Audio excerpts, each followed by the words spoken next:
It's me, Wednesday Addams. Your life just took a dark turn. I regret to inform you that I have devised the meal of misfortune with Wendy's. It's pure torture for your taste buds, with 4 nightmarish dips of dread. Don't waste my time asking which ones you'll get. You must surrender to your fate. Enjoy the anguish.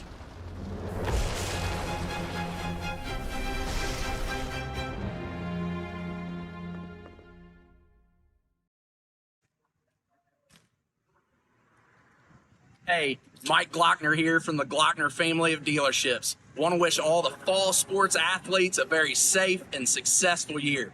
Good luck.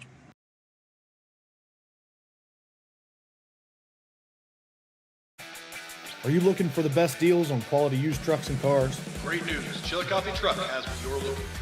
Choose from a wide selection of makes and models. All vehicles undergo a detailed multi-point inspection and extensive reconditioning before hitting the lot. Our friendly team offers a no-pressure sales experience, ensuring you find the perfect vehicle to fit your needs. Plus, you can customize your ride with our extensive range of truck accessories, from bed covers to lift kits. Stop by 173 Rennick Avenue in Chillicothe or call us today at 740-773-8782 to get started right now.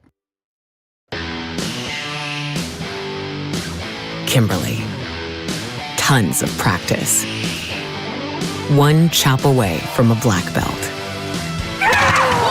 7 of the best sidekicks. And 5 years since her cancer diagnosis at Ohio Health.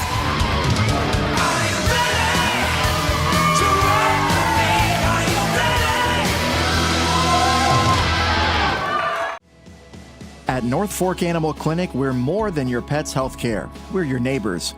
We combine top-quality veterinary care with the availability you can count on, keeping tails wagging and pets thriving.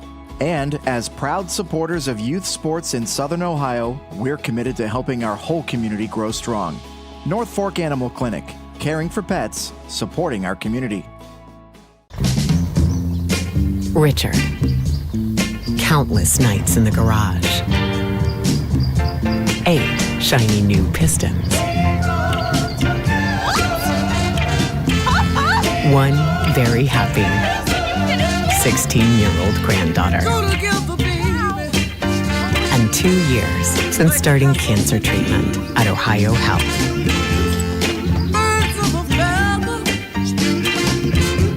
Since 1853, Tomlinson Insurance has been protecting families, farms, and businesses in our community. As an independent agency, we offer personalized coverage for your auto, home, farm, and business, plus health and life insurance too. And we proudly partner with Erie Insurance to give you peace of mind with reliable coverage at competitive rates. Tomlinson Insurance. Let our history be your future. Call us today at 740-773-4181 or visit us at tomlinsonins.com.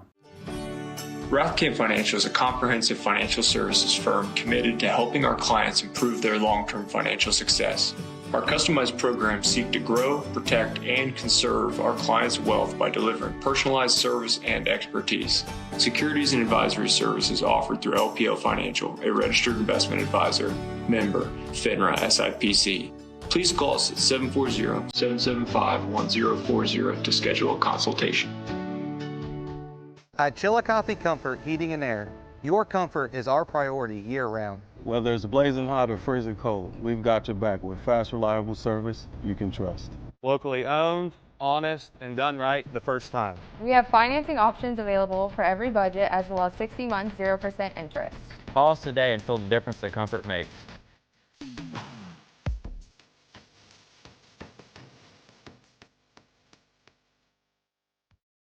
This broadcast is brought to you in part by Willie & Son Trucking. Willie & Son Trucking has been a proud supporter of local student athletes, coaches, and athletic programs throughout its history. Be sure to look out for the Shack Athlete of the Week presented by Willie & Son Trucking each week at sosaohio.com. Glo Fiber is now in Ohio. And with gig speed fiber internet, we're keeping things real. As in real reliable speeds. Real people who really want to talk to you. Not to mention, real simple pricing. Switch to Glo Fiber today to get real fast, real reliable fiber internet and your first month free. Glo Fiber is here. Welcome to Glo-Hio. Call 1-833-WANT-GLO or visit glofiber.com to switch today.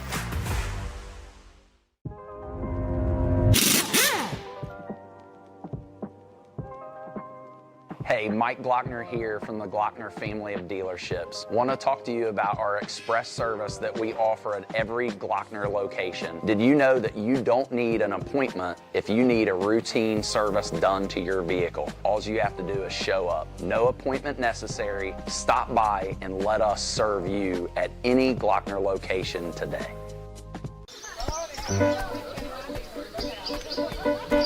Mark. 6 months of training. 8 miles to go. A 3-way tie for almost last place. And 3 years since he and his team at Ohio Health left cancer in the dust.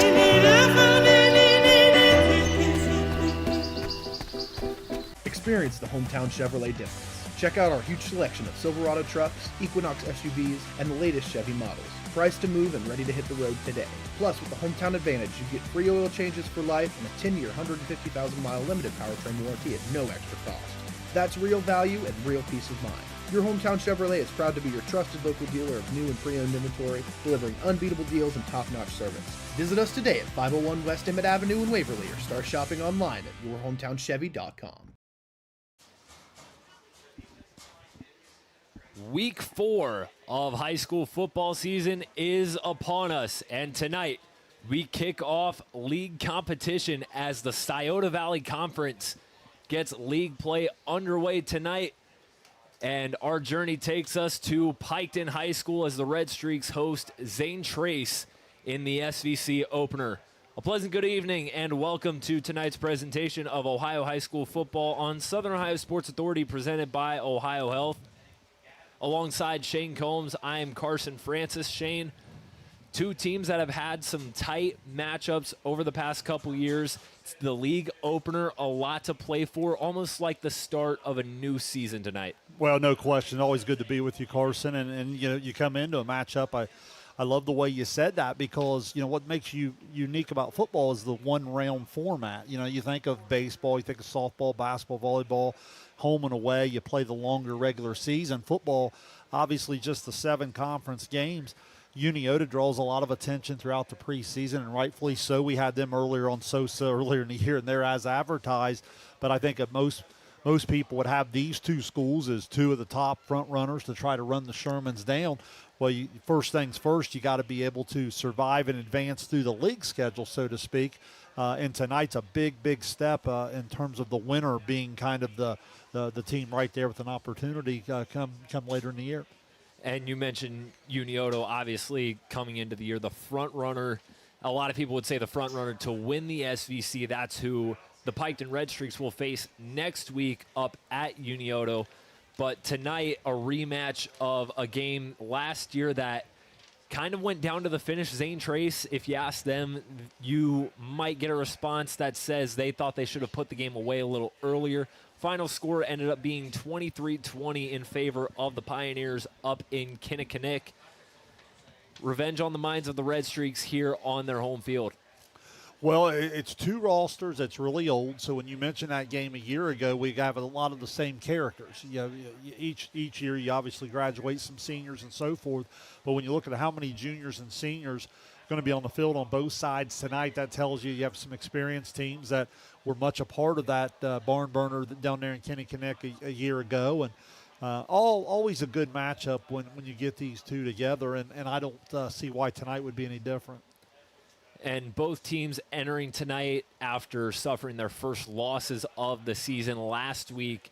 And two games where both of these teams didn't have the offensive firepower they would have liked to have played with, as Zane Trace suffered a 25-7 loss at home to Amanda Clear Creek. Piketon, on the other hand, a 24-7 loss down at Lucasville Valley last week. What do you think both of those teams can take coming into the start of league play that they learned from their first defeat last week? Well, I think they can take that they're battle tested. I mean, the keys that you just said there were Amanda Clear Creek and Lucasville Valley, two really good football teams. And I had a chance to watch those games on film this week. And I think what the coaches love about that, before you go into league play, you love to test yourself and put that on film so you can really see where you've got to improve. And You go through some bumps and bruises through the first couple weeks, and now as you come into league play, hopefully both teams are a little closer to 100%. But yeah, I don't take anything from last week other than those are two really good non-conference opponents. John Bruce and I talk on Overtime all year long about scheduling, and a lot of times, if the goal is to go 3-0, it's out there if you want to schedule, especially when you're as talented as Zane Trace or Piketon.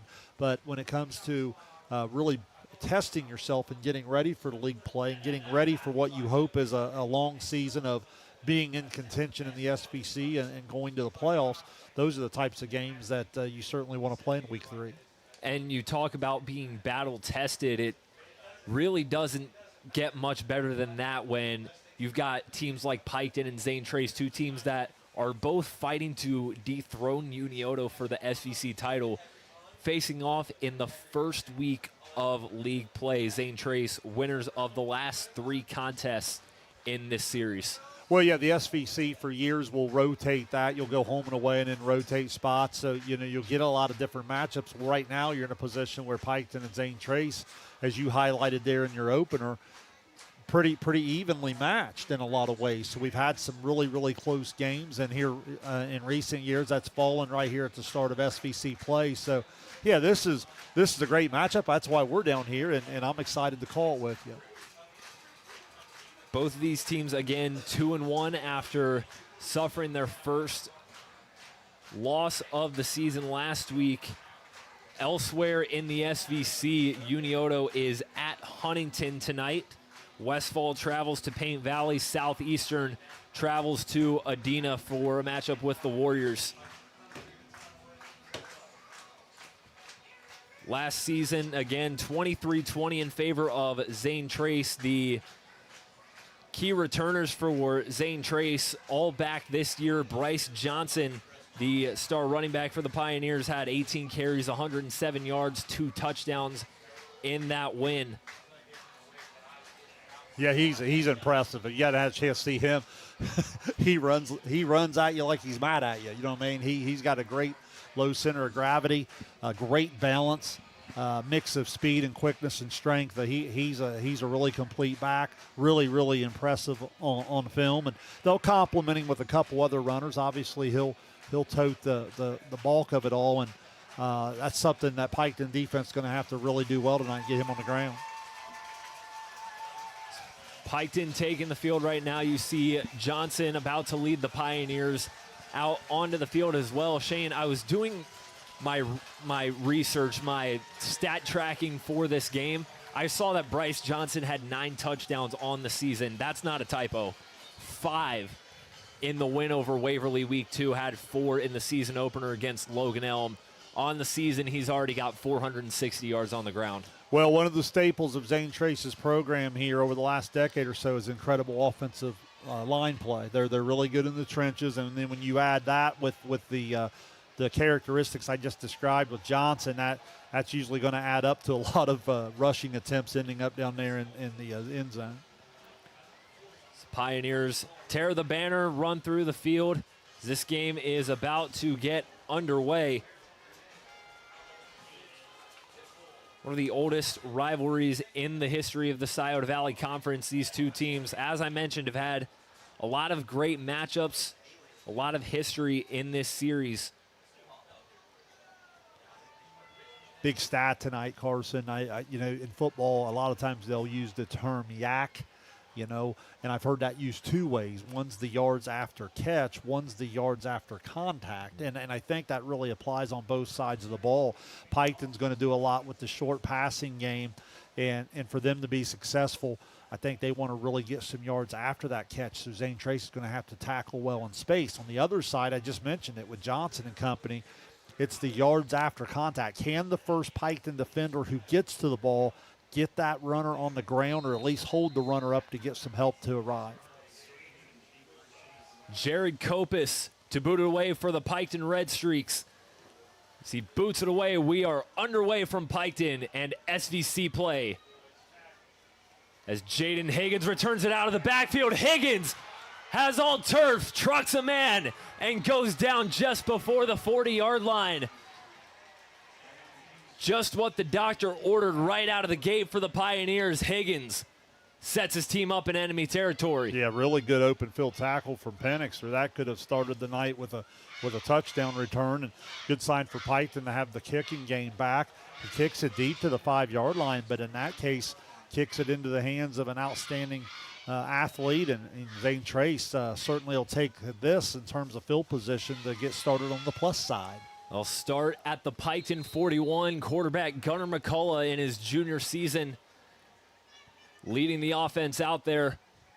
Bryce Johnson and Jaden Higgins in the backfield behind him. 1st and 10. McCullough hands it off. It's Johnson. Johnson weaving through traffic and is taken down after a gain of about 7. Yeah, just way too many there on 1st down if you're Piketon, and that's something they're going to fight all night. What the kickoff return also does, Carson's probably puts Zane Trace right into the 4-down territory, which makes the rushing game even more difficult to stop. Call it 2nd and 3 for the Pioneers. Hudson Williams, the tight end, on the left side of McCullough. McCullough again hands it off to Johnson. Johnson navigating and picks up the 1st down. Yeah, outstanding there. Shows you a little bit of what I'm talking about with Johnson. It's not just all power. It's not just all run you over. He gets some feet, keeps the feet going there in the hole. He's patient, lets it develop, and then he finishes it with a physical finish to it all. And already 2 runs, 1 1st down, and Zane Trace on the move. The offensive line for the Pioneers from left to right: Blake Brower, Blake Payne, Connor Smith, Lane Reeves, and Evan Miner. The front 5 for ZT: Lucas Euler, the opposite tight end. Here's a handoff to Hudson Williams. Williams trying to get to the outside and gets blown up on the far sideline. Landon Penix and Gavin Blanton, the 2 Redstreaks, chasing him down. Yeah, really well defended. Good pursuit to the football, not letting him turn the corner there. But still, if you're Zane Trace, you like the positive yardage on 1st down, and you like that you're able to get some different guys touching the ball here early to keep the defense honest. Williams listed as a tight end. Doesn't get a lot of carries, but he picks up 3 on that one. 2nd and 7. McCullough tosses it out to Higgins. Higgins on the far sideline gets wrestled out of bounds, short of the sticks.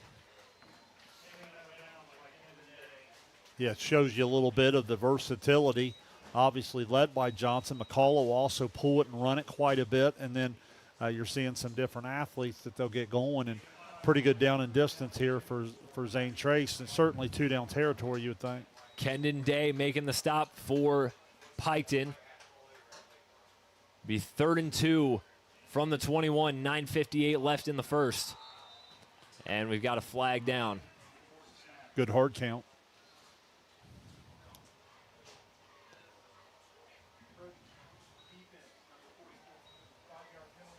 We'll get encroachment on Braden Green, the defensive end for the Redstreaks. That'll give the Pioneers a new set of downs. Yeah, great start for Zane Trace here, all set up by the great kick return, and it's been a pretty clean drive here in the first, 4 snaps. Pioneers in the red zone after the penalty. 1st and 10 at the 16. McCullough hands it off. It's Bryce Johnson. Bryce Johnson breaks a tackle, and he's into the end zone. Touchdown, Pioneers. Yeah, just go right off that right side, and great offensive line play there from Reeves and Miner, and Johnson gets it into the end zone. What a great start for Zane Trace here on the road. 16-yard score from the junior Bryce Johnson, making it look easy. Now Preston Lane out to kick the extra point.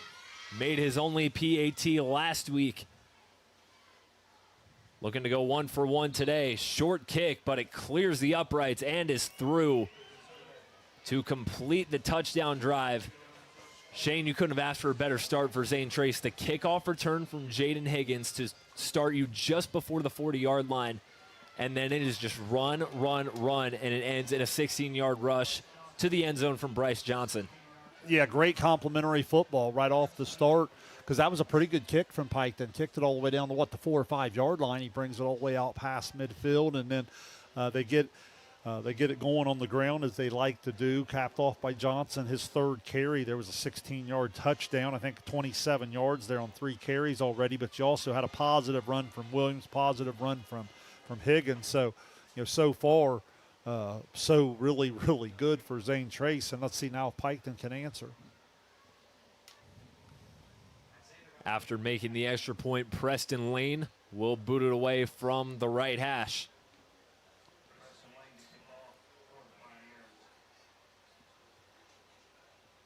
They flip their return men there to see if they can confuse Zane Trace a little bit. Braden Conkle and Gavin Blanton back to return for the Redstreaks as this is fielded near the 15-yard line and taken down just past the 30. It was one of the up men who fielded that kick, or it was Gavin Blanton who fielded that one, and the Redstreaks will be on offense for the first time at the 32-yard line. Yeah, if you're Piketon, great chance to answer here a little bit. You want to possess the football, give your defense a chance to regroup. The experienced senior Luke Gullion, the signal caller for Piketon, leads his offense out for the first time tonight. A less than ideal outing last week, 11 of 28, 67 yards and a pick. As Gullion keeps the first snap, gets a couple yards, and is taken down by Evan Miner. Yeah, nice read there. Quick decision. Gets going north and south, gets the shoulders. Now they're going to go some tempo. Gullion likes to run it as a quarterback. He'll throw it this time, intended for Blanton, and it's over his head, out of bounds. You had Blanton out there just past the sticks and just a little bit high on the release. Maybe Blanton took that upfield a yard or two more than his quarterback thought he might. Gullion, 177 yards on the ground, 4 scores on the season. 3rd down and 5 at their own 38. Gullion drops back. That pass is intercepted. Grady Stewart, he's going to take it to the end zone. Pick 6 for Grady Stewart. And the Pioneers are up 2 scores early. What a great read. 3rd down play, Carson. He kind of anticipates that the routes are going to go maybe a yard or 2 past the sticks. He jumps the route, and then once he gets it athletically, that young man in the open field obviously is going to take that on into the house. And we talked about complementary football. Special teams set up an offensive touchdown where the defense wants to get involved. Lane to kick the extra point. Another short one, just clearing the upright. A pick 6 from Grady Stewart gives Zane Trace a 14-0 lead. We're not even 3 minutes into this one. We'll take a short break. You're watching Ohio High School Football on Southern Ohio Sports Authority, presented by Ohio Health. Kimberly. Tons of practice. One chop away from a black belt. 7 of the best sidekicks. And 5 years since her cancer diagnosis at Ohio Health.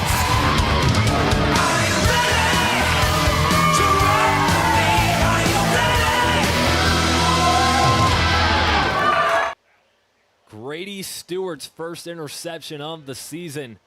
He takes it to the end zone. And just 2 minutes and 45 seconds into this one, Zane Trace already up 14. Yeah, and again, just outstanding from all 3 phases. And now they go back to the kicking game here. Let's see if they try to avoid the deep return men one more time. Short kick from Lane and the Pioneers. It rolls near the sideline and down around the 25 by Conkle.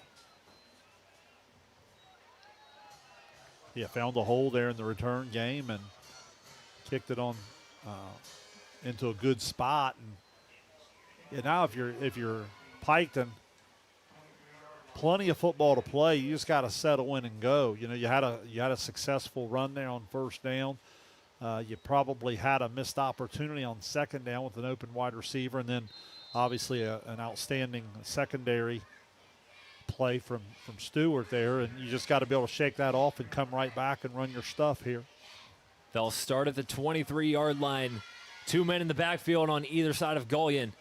He's going to keep it himself on first down. Gullion's got some space. Luke Gullion on the keeper. Takes a while to bring him down.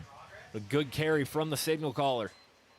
Yeah, good play design. You get the 2 backs in the backfield with him, serve as other lead blockers, and then Gullion puts that ball away, gets low, gets the shoulders there, good patience to follow the block, 9-yard gain. 2nd down and 1 after the QB keeper. Gullion takes a snap. This time he hands it off. Flag is down and the play is blown dead.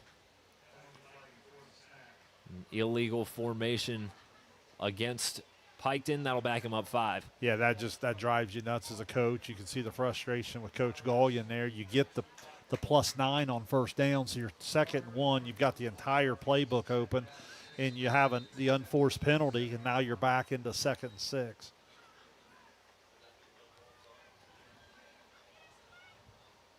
Piketon 7-4 last season, finished 3rd in the SVC. Only behind Unioto and Zane Trace. 2nd and 6. Gullion looking downfield for Blanton on the sideline. It's complete, but immediately Mason Hartley there to make the tackle, and that brings up 3rd down. Similar to the route they were trying to hit back on the previous possession there, and not a whole lot there. But maybe just seeing it's kind of like the shooter seeing the ball go through. Let's see if that first completion can settle Gullion in here. This becomes a really, really big 3rd down because you're in a position where you can't really this early go for it on 4th probably at this distance. So the ability to convert here is really, really important. The stoppage in play, the officials chatting things over. As Piketon uses that time to make a substitution. Piketon's 2 wins. They took down Northwest on the road week 1. They defeated Wellston here in Piketon in week 2. 3rd and 4. Gullion's going to keep it himself, trying to get to the outside. Gullion picks up the first down. Keeper from Luke Gullion stopped by Peyton Arthurs of the Pioneers, and that moves the chains. Thought that was a really good job from Daniels there to work really hard on the edge to make some room to run and a big, big first down for the Redstreaks. Now 1st and 10 at the 37. Here's the pitch out to Tanner Lohr on the outside. He gets a few yards before being tripped up on the near sideline. Yeah, about a 5-yard gain there. Lohr's first rush of the evening, and that's what we're talking about here. If you're Piketon, you have found a little bit of success in each run attempt so far. You just had the unforced penalty, and then obviously the turnover is the big, big play to this point. Trips to the far sideline, 2nd and 5. A screen pass intended for Kopis. Hits the ground and incomplete. Yeah, just never really had a good grip on it from what I could tell here at our angle, and ended up throwing it down there at the feet. Jared Kopis, the intended receiver, no offensive snaps last week, but he's got 2 rushing touchdowns on the season. He's proved to be a dynamic runner when they use him in that aspect. 3rd and 5 at the 42. Gullion takes a snap out of the shotgun, going for Blanton. It's through his hands and incomplete. Yeah, it looked like McCall on the coverage, and that was going to be about a yard, maybe a half yard short of the sticks. McCall just set up right there on the first down marker and then closed on the football. Ball a hair high, but probably one that receiver certainly was able to get 2 hands up on. You know, McCullough on the defensive side, I kind of think of like when we saw Daniel Heitland playing for Athens. You have a quarterback playing on the defensive side of the ball, takes one to no one. He knows how to make reads on defense because he reads defenses. Connor Daniels to boot it away for Piketon. That punt is blocked, and it takes a Piketon bounce, but Zane Trace will be set up in great field position at their own 45. I thought maybe Blake Brower got. I couldn't tell if he was the first one to arrive there. Nonetheless, great penetration up the middle, and again, we're just seeing every unit for Zane Trace just ready to play and making a play, and here we are again with some really good field position for the Pioneers as a result. And that's the second time as well that we've seen special teams result in field position for the Pioneers. Obviously, the kickoff return from Jaden Higgins to start the ball game, and now the blocked punt puts Zane Trace at their own 45 to start. Just makes life so much easier on the offense. 1st and 10, Johnson and Higgins behind McCullough in the backfield. McCullough takes a snap, fakes the handoff. He's going to keep it himself. Flag down in the backfield. And McCullough wrestled out of bounds by Landon Penix. Flag down. I think they're going to get Hudson Williams for a hold. Yeah, some good ball handling there. McCullough was going to have his first rushing attempt of the night. He was going to get about 5 out of it over the right side, but you're right there. I think they got Williams on the hold there in the backfield. And from where that's at, that's going to end up being quite a yardage difference here. We're going to have 2nd and 5. Instead, we're going to come on back to 1st and 20. Yeah, so, I mean, big difference. Maybe an opportunity for Piketon defense just to try to settle in a little bit, especially getting to play in a spot that's not automatic 4-down territory. Holding penalty backs the Pioneers up 10. It's 1st and 20. McCullough hands it off to Johnson. Johnson trying to get through traffic, but he's stopped just past the line of scrimmage. Ran down by Malachi Lamerson. Jacob Bryant also in on that tackle. Good swarm there by the Piketon defense. Well, and that's what we talked about in the pregame. Can the first Piketon defender who gets there get Johnson to the ground, or at least get him held up to where a host of his buddies can get there to help him? And that's what happened there. And as a result, by far their best defensive play against the run to this point, only a yard or 2 on the game. I think you could say Amanda Clearcreek kind of laid the blueprint for how to stop Bryce Johnson. He had 14 carries for 83 yards last game. As they go to Jaden Higgins now on this carry. Higgins able to get back to the original line of scrimmage before Kendon Day and Malachi Lamerson wrestle him down.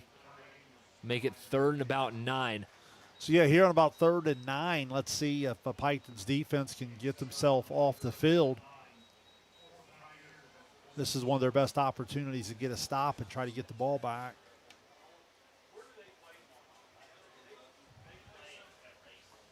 Three-man front for the Redstreaks. Jacob Bryant, the outside linebacker, playing as an edge rusher. 3rd and 9. They hand it off. It's Higgins. Higgins lowers his shoulder, fighting forward. And I think he stopped just a yard short.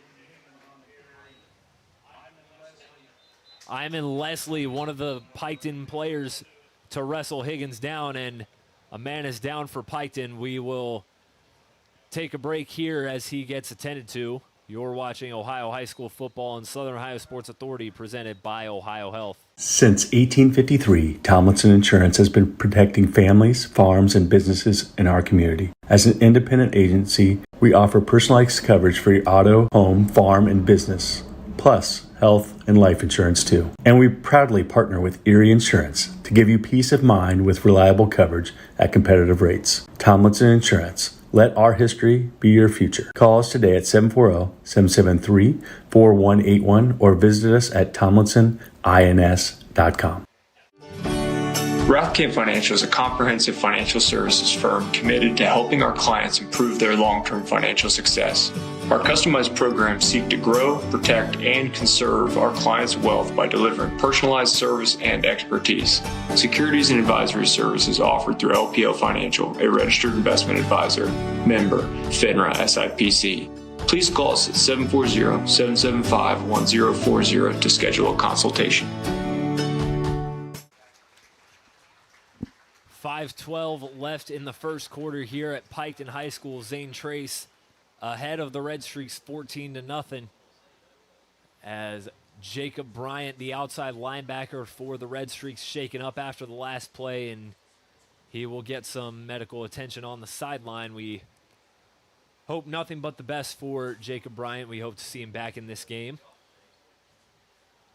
Absolutely. Good sign that he was able to get back to his feet. A little bit of help there, but he's certainly putting some weight on it. And that last run was a 7-yard gain, and it's kind of unique. You think 3rd and 9 might be a passing down, not for Zane Trace. They still haven't put the ball in the air. Now they're going to at least line up to go for it. 4th and 2. Pioneers line up in a normal formation. It's a toss out to Johnson. Johnson gets some contact. He's at the line to gain. Did they give it to him? Going to depend on the spot. They're walking right in on it. We'll see how they put the ball down. That was right at the line to gain. Zane Trace leaving its offense out there. The officials checking the spot. They give him the first down. Physical running from Bryce Johnson. He gets just enough to move the chains. Yeah, the physical running part's well called on your part, Carson, because he just finishes the run. Like, that was a pretty good defensive effort, but the young man just kind of gets the pad level a little bit lower than you, and he's just I said at the pregame, he runs like he's mad at you. You know what I mean? He's a tough kid to get to the ground, and there he was a half yard good enough to move the chains. New set of downs for the Pioneers, 1st and 10 at the 45, and a timeout called before the snap by Dylan Weirs and the Pioneers. You know what's crazy about that is where the ball is put down now. That was close. I think the nose of that football, just the very end of the ball, reaches the line to gain, and that's enough for this officiating crew to give them the first down. Have you seen the new technology they're using now in the NFL? That's pretty cool. The like what they use in tennis, the virtual graphics that spot the ball, and it's crazy how they're doing things now. Yeah, way over my head. I'm not smart enough for it, but I'll trust that they know what they're doing. I talked about how Amanda Clear Creek last week kind of laid the foundation, the blueprint for how to contain Bryce Johnson. I mean, when you average 6 yards a carry in a game, and that's considered containing you, you've had a really good year. I mean, he had 150, 200 yards in games 1 and 2. I mean, 14 carries for 83 yards, and that's a quiet day for Bryce Johnson. Well, and so much of that has to do with the field position, the offensive line. Again, there's 3 or 4 other Pioneers you do have to respect, or they'll beat you just the same. After the timeout, still 1st and 10 for the Pioneers. It's a toss out to Johnson. Gets through a hole, and he's wrestled down from behind after a gain of about 5 yards. Malachi Lamerson again on the tackle. Yeah, and what you're seeing is the formula that Zane Trace is going to try to hang its hat on all year long. If they avoid the false start, if they avoid the holding, like you said, it's almost a pretty good defensive effort to keep him around the 3, 4, 5 yard mark. Well, that's just too much on first down. I mean, you look at it here, they're back onto the plus side. They're back in 4 down territory. If they don't beat themselves here and they decide to run the football at you 3 more times, that's a tough task. Now 2nd down and 4 at the 39. McCullough hands it off. This time it's Jaden Higgins. Higgins with a burst of speed. Higgins gets to the outside. Jaden Higgins wrestled down out of bounds by Trevin Shanks. And the Pioneers back in the red zone after the big carry from the senior Jaden Higgins. Well, and that's what we're talking about, the 1-2 punch with Johnson here.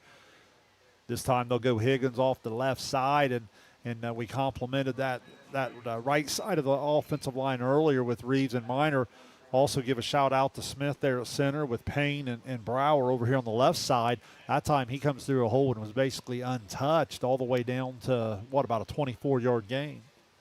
And we mentioned before the game off the air, we were talking about how Piketon had been without Trevin Shanks the past couple weeks. We see him getting some reps on defense. Shanks was the name of the game in week 1. We'll talk more about him in a moment. 1st and 10 at the 15 for the Pioneers. McCullough fakes the toss. He's going to keep it himself. McCullough breaks free. McCullough walks into the end zone. Touchdown, Zane Trace. 15 yards on the keeper from the junior quarterback. 20-0 Pioneers. Yeah, that's just an outstanding play design, all set up by the success you've had on some of your toss sweeps. That time he just fakes it. Again, the ball handling is something I've mentioned 2 or 3 times now. And then, once he starts downhill, north and south, he obviously athletically makes the proper moves and gets into the end zone. Lane out to kick the extra point, and it's good to make it 21-0 Pioneers here in the first quarter. Zane Trace dominating early on here in Piketon. You're watching Ohio High School football on Southern Ohio Sports Authority, presented by Ohio Health. Glo Fiber is now in Ohio. And with gig speed fiber internet, we're keeping things real. As in real reliable speeds.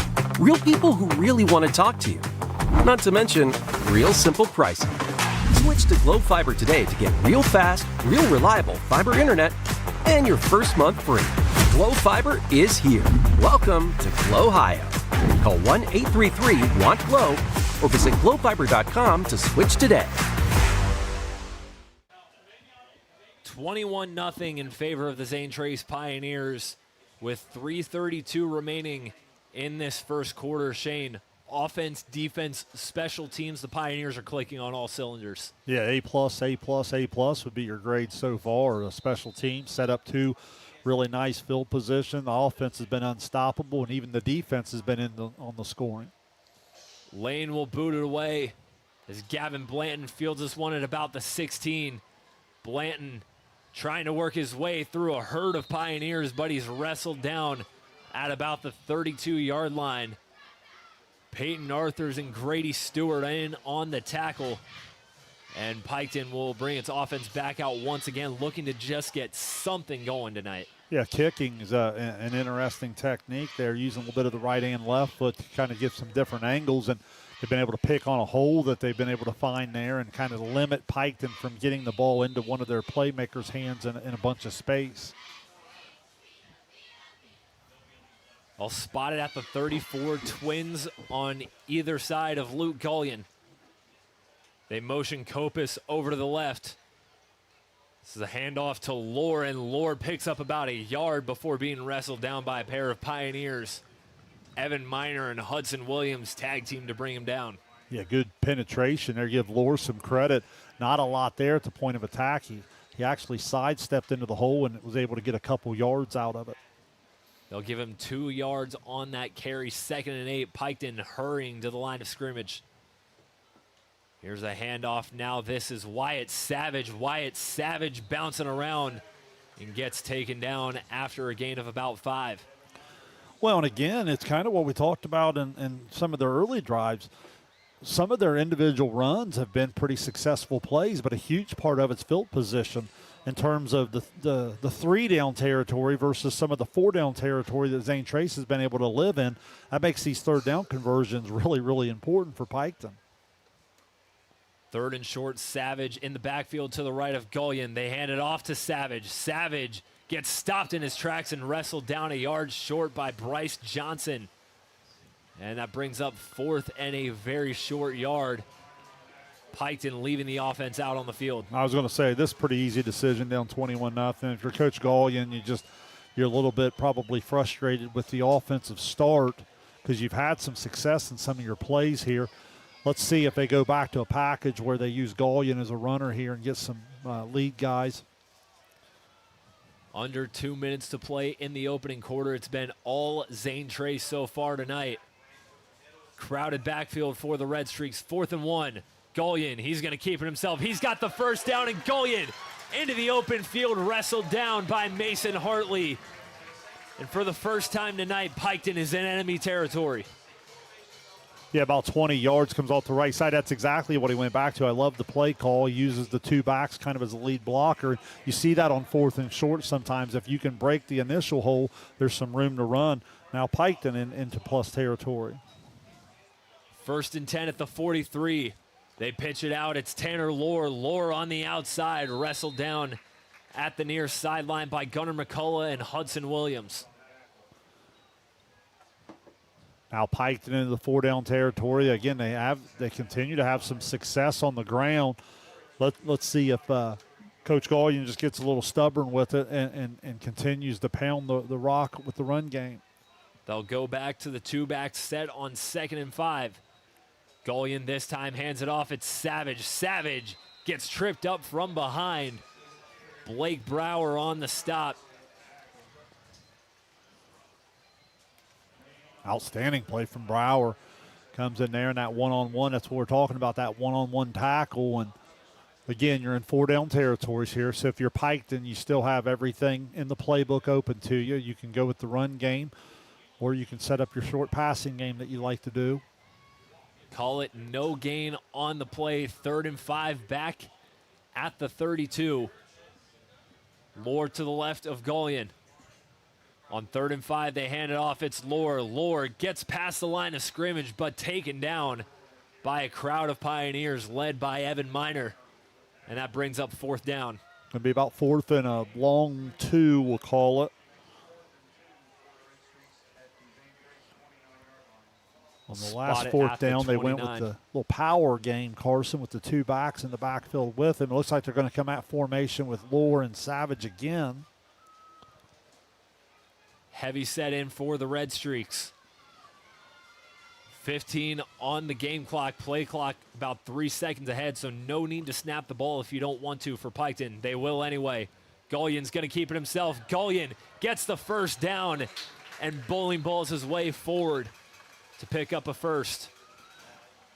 Yeah, that was interesting there, Carson, because you were spot on. You were talking about how they would not have had to snap it with a hard count, and you almost wonder if Zane Trace didn't look up there and kind of think along with you, right? And then maybe a little bit surprised by the snap. And Piketon in a little bit of business here. Obviously down 21-0 is going to be a big hill to climb, but still early. Let's see if they can get something on the board here and try to get back in this thing. We'll step aside. It's the end of the 1st quarter. Piketon threatening, but Zane Trace up 21-0 through 1 quarter of play. You're watching Ohio High School Football on Southern Ohio Sports Authority, presented by Ohio Health. At North Fork Animal Clinic, we're more than your pet's health care. We're your neighbors. We combine top-quality veterinary care with the availability you can count on, keeping tails wagging and pets thriving. And as proud supporters of youth sports in Southern Ohio, we're committed to helping our whole community grow strong. North Fork Animal Clinic, caring for pets, supporting our community. Piketon threatening for the first time tonight offensively. They'll have a 1st and 10 at the Zane Trace 22 as we start the 2nd quarter of play. But that 1st quarter, up until that last drive, was all Zane Trace, Shane. Well, it really was. 37 yards on the ground for Johnson and a touchdown. Higgins has added 42 yards, and then obviously McCall on the touchdown run. You had the pick 6 from Stewart, and as we've said, all the phases getting involved for Zane Trace. But now, if you are Piketon, can't be panic time. You just have to understand that you've got something good going here.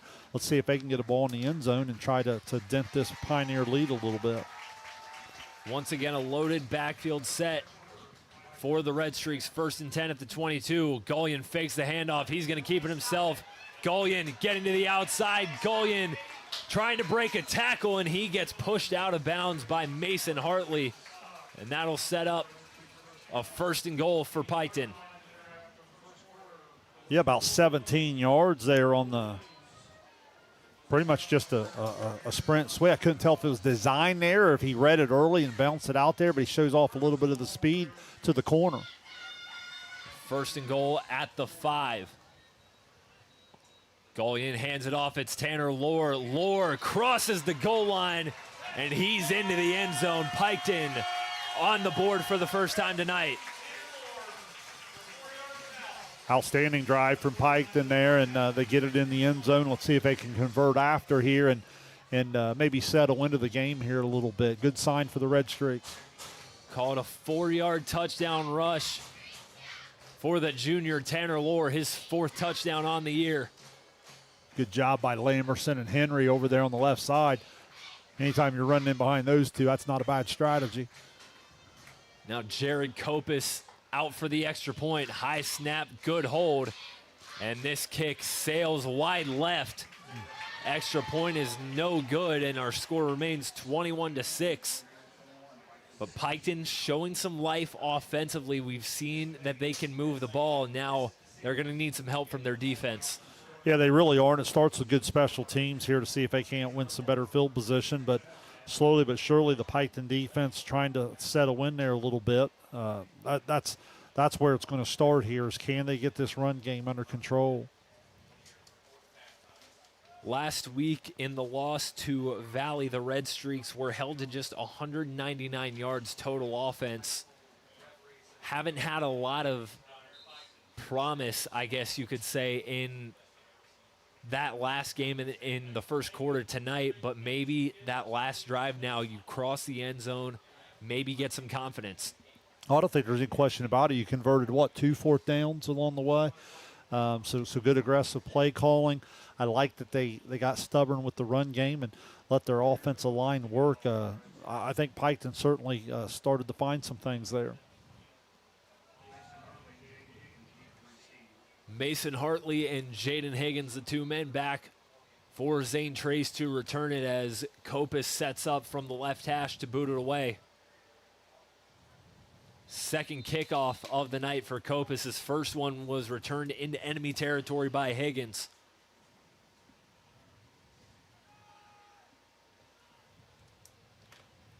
Here's the boot from Copus. It's a squib kick, and it goes almost straight out of bounds. That'll be a penalty to set up the Pioneers at the 35.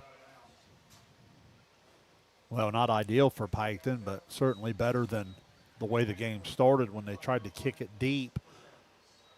A lot of times. Oh, sorry, Carson, go ahead. No, I kind of just wonder if he was just too worried about not letting Hartley or Higgins field the kickoff that he was just trying to kick it short and he wasn't placing it the right spot. No, I think that's fair because, again, what you do sometimes is you're trying to kick it in the end zone, but let's say you come up like they did on the opening kickoff about 4 yards short. Well, now one of those guys have a bunch of field to go, and look at this here. Zane Trace is going to decide to go ahead and have him try it again. Head coach Dylan Weirs electing to push or make Piketon retry the kick. That'll be a 5-yard penalty from the original kick. Wonder if Coach Weirs is just doing that to make Jared Copus put the ball in the hands of your dynamic returner.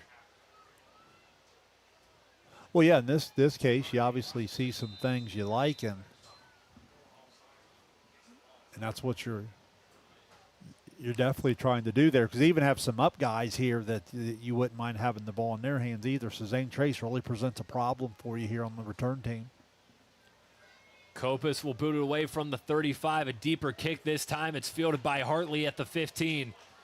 Mason Hartley trying to follow his blocks, breaks a tackle, gets past another defender. Hartley wrestled out of bounds at the 45-yard line on the far sideline, and we see once again, Shane, special teams setting up the offense in beautiful field position. Yeah, that Zane Trace is going to present some problems for teams this year in terms of their strategy, because they got about 4 guys back there. No matter where you hit it, if you don't place a kick and get it bouncing around on the turf, if they're able to field it cleanly, they're probably going to have some success in that return game.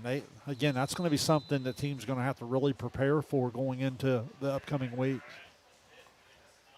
The Zane Trace offense back out tonight. They are 2 for 2 on offensive drives. A defensive touchdown as well, as a flag comes out before the snap. False start on the Pioneers. Yeah, and if again you're Zane Trace, you're not happy with that, because from what we've witnessed through the opening quarter, Carson, wouldn't you agree that that's about the only way you're going to stop Zane Trace is if they aid you in doing so?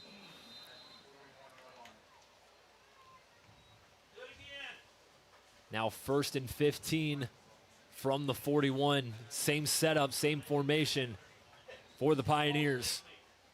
McCullough takes a snap, hands it off. Johnson dancing around in the backfield. Crosses the line of scrimmage before almost immediately taken down by Kendon Day. Yeah, not much there. Maybe a half a yard on the move of those chains, but outstanding job from Piketon to win first down. And then when you add on that penalty beforehand, you're in 2nd and long here. Good opportunity for Piketon defense. You just get the momentum with the touchdown. You'd love to get a 3 and out and get the ball right back to them. Call it no gain on the carry from Johnson. 2nd and 15 at the 41. McCullough, this time they'll toss it out to Johnson. Johnson, it's a crowded far side, and he's taken down from behind. Braden Green on the tackle for the Redstreaks, 3rd and long. Yeah, Piketon starting to bring just a few more people up in that box and starting to cheat the number 3 there a little bit. Here we are, 2 minutes into the second quarter. McCullough still hasn't put the ball in the air. Let's see on 3rd and long if we see the first pass attempt of the evening.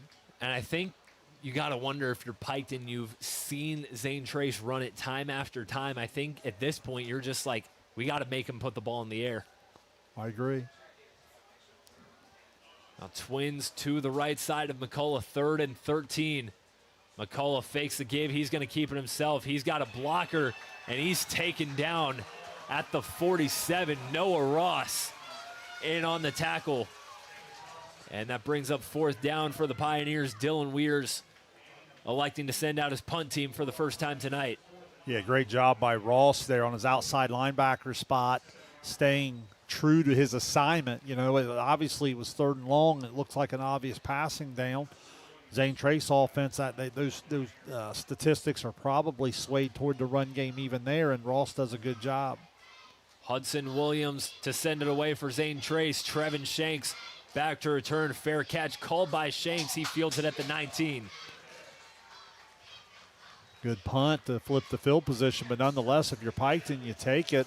So down 21-0, you get the drive to score the touchdown, and now you get the ball right back. And look, if you're Piketon's offense, there should be some confidence in the huddle. You've had the ability to run the football a little bit. Your passing game didn't really settle in very well for you, but let's just see what Coach Gallion has in mind. They're backed up here a little bit.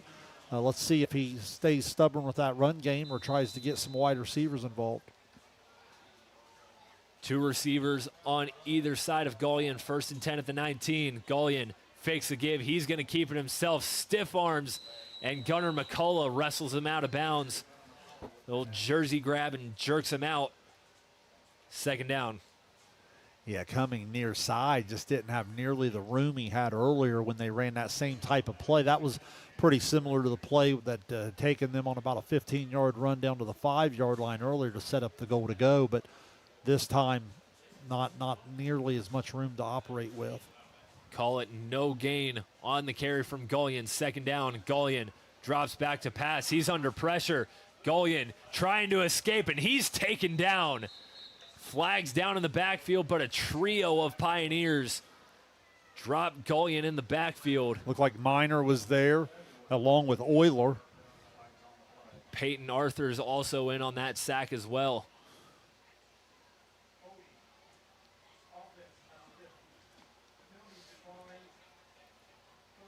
So obviously declined because of the result of the play favors Zane Trace so much, and kind of a disappointing start here to the drive for Piketon. 3rd and forever after your defense gets its first stop of the night.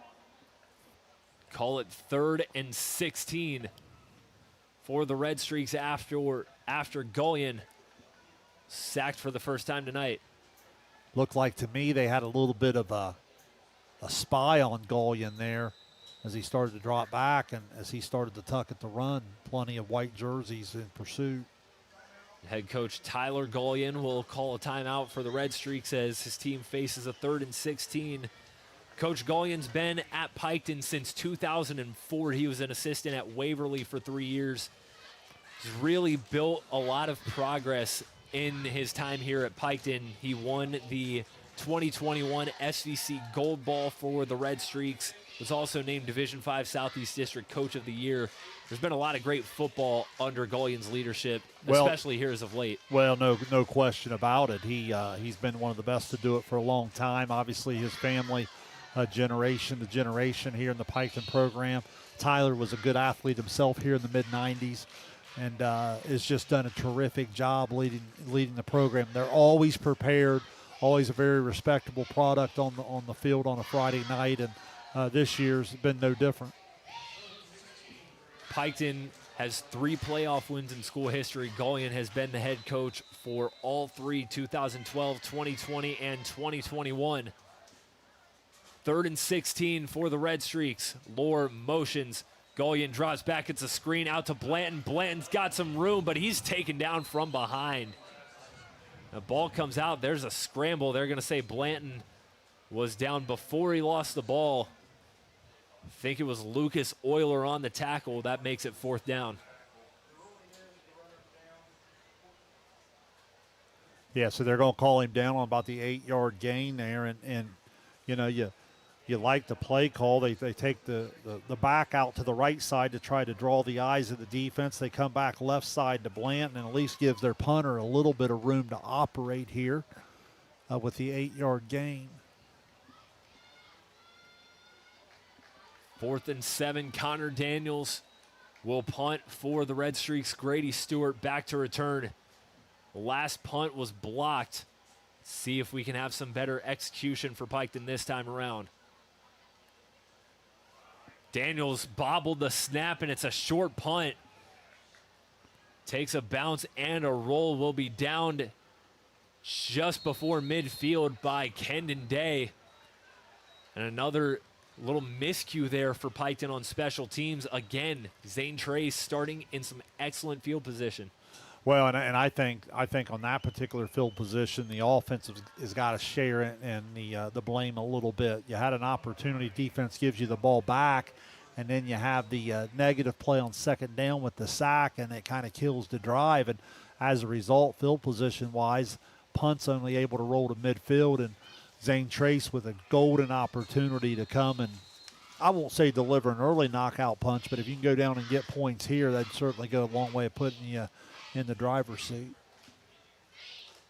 This offensive line for Zane Trace has done a tremendous job so far creating opportunities for Johnson, Higgins, McCullough to get out into the open field. Here's a fake pitch from McCullough, and a keeper doesn't get very far. Joseph Scott making the tackle after a 2-yard gain. Pretty similar, if not the same exact play they scored the touchdown on. They faked the pitch right. McCullough then tucks it under and tries to get up the middle, and a little better job of pursuit from the Piketon defense limits it to just 2 yards.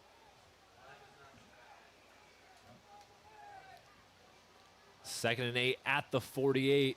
6:50 left until halftime. McCullough, here's a toss out to Johnson. Johnson gets upfield, flagged down in the backfield. Dropping it in the area of holding there. Let's see what they end up calling it. It's about a yard deep in the backfield there, maybe 2 yards deep in the backfield.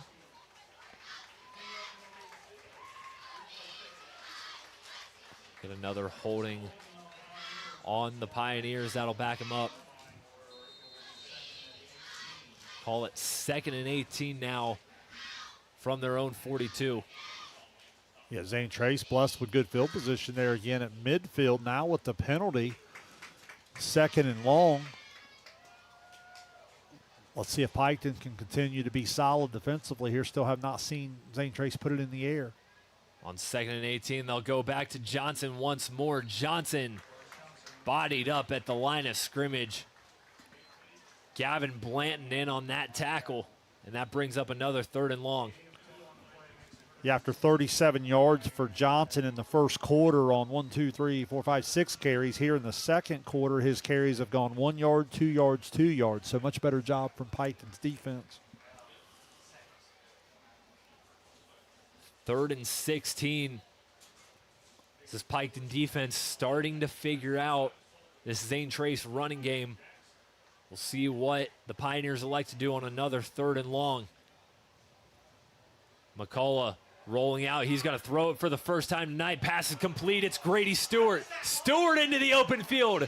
And Grady Stewart has some room. One man to beat. He's into the end zone. Touchdown Pioneers. 56 yards on the catch and run from Grady Stewart. Yeah, first throw of the night, and they get Stewart on a little slant. And what Piketon's upset about is they brought the lineman out to kind of be a lead blocker, and Piketon saying that the lineman was every bit of about 10 to 12 yards downfield. at the time of the release of the throw, but nonetheless, you get it in the hands of Stewart in the open field. We already watched him as a defensive back. Play was set up. It looked like it was a designed screen, as the extra point from Preston Lane is good to make it 28-6 in favor of the Pioneers. A 56-yard touchdown from Grady Stewart extends the lead. You're watching Ohio High School Football on Southern Ohio Sports Authority, presented by Ohio Health. This broadcast is brought to you in part by Willie and Son Trucking. Willie and Son Trucking has been a proud supporter of local student athletes, coaches, and athletic programs throughout its history. Be sure to look out for the Shack Athlete of the Week, presented by Willie and Son Trucking, each week at sosaohio.com. Back here at Piketon High School, 5:26 left till halftime. A 56-yard catch and run from Grady Stewart extends this lead. A bit of a controversial play there, Shane. The Piketon coaching staff, fans, everybody thought that there might have been an illegal man downfield for the Pioneers. Well, it was kind of a wide receiver screen, like a little inside slant type screen action, and it looked like Evan Miner was trying to get out there in front of it. Zane Trace timed it up pretty well. Certainly was out there a little bit, but nonetheless, Stewart's been an impressive athlete in space tonight. Braden Conkle fields this one at about the 15. Conkle trying to work upfield. Gets to about the 30-yard line before being taken down by a couple Pioneers. And how about the athleticism, the speed we've seen tonight from Grady Stewart? Had the pick six, and there we see him catch the ball at about midfield and just blow past each and every defender on his way to the end zone. Well, what you appreciate about Carson, obviously Zane Trace is going to be about a 90-10 split in terms of their run pass when you look at them throughout the year. So it takes a lot of discipline from the wide receiver position. They're going to be called upon the block quite a bit, and you're only going to get a few opportunities. You talk about making the most of your opportunity tonight, 56 yards later in the house. Here's a carry from Wyatt Savage on first down. Savage gets to the sideline and picks up a first. Good effort there from Wyatt Savage. You know, on the night, Grady Stewart not only had his first interception of the year, he had his first touchdown of the year on both ends of the ball as well. Here's a first down carry from Gullion. Picks up about 2 on the carry.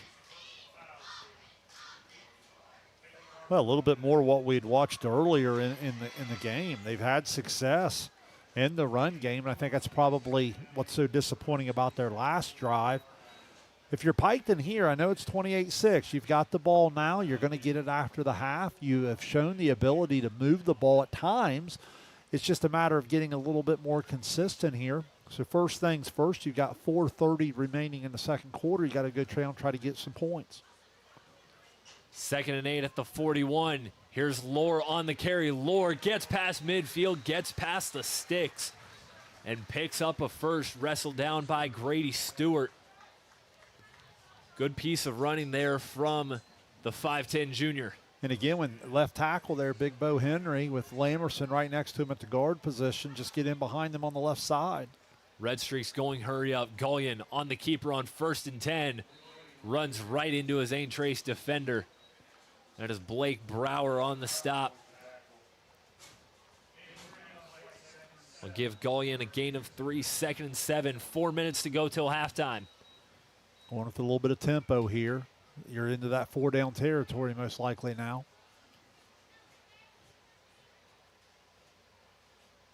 Second down, Gullion fakes the give. He's chased down, makes a man miss, cuts it back, gets to the outside, and picks up another first down. Gullion fakes right, cuts it back, goes left, and moves the chains. Outstanding job by all the Piketon, all 11 staying with Gullion on that. Noah Ross gets just enough of an inside block there, and all that is staying with the play. Too many times you see kids kind of quit on it. Give Noah Ross a lot of credit there for his effort. Under 3.5 now to go till the break. 1st and 10 at the Zane Trace 34. Loaded backfield for the Redstreaks, but a flag is down. Saying they had movement.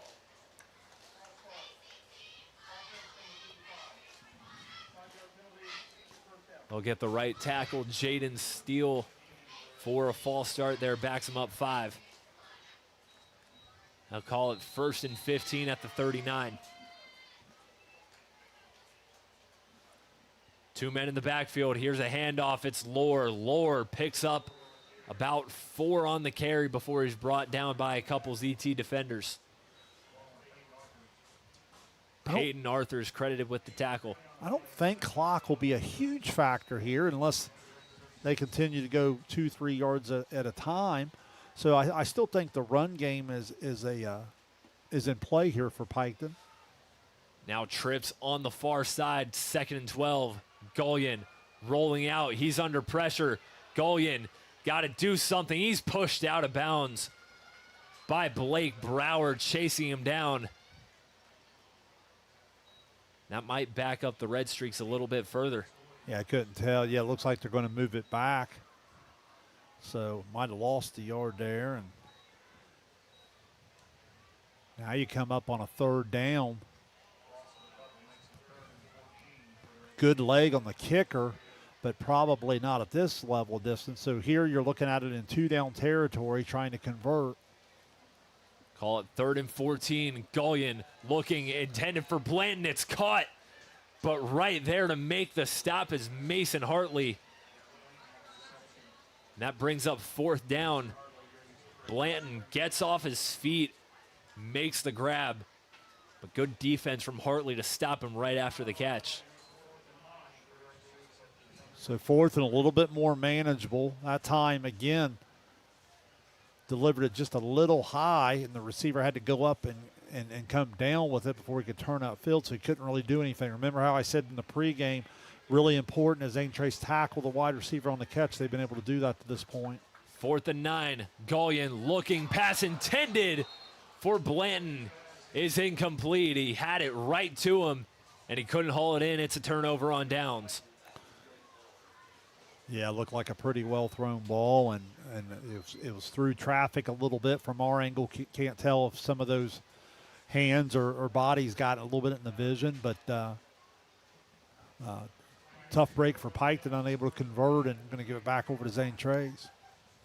And if you're Zane Trace, you got to think, you don't get the ball coming out of half, but you're already up by a commanding 3 scores. You love to add another here to go into halftime up 35-6, if that's what you want to call it. Well, you can go ahead and pound it with the run game, but you have some home run hitters who can break it at any time. McCullough going to keep it himself. McCullough fought down after a gain of about 2. Just on the QB sneak just to get the clock started.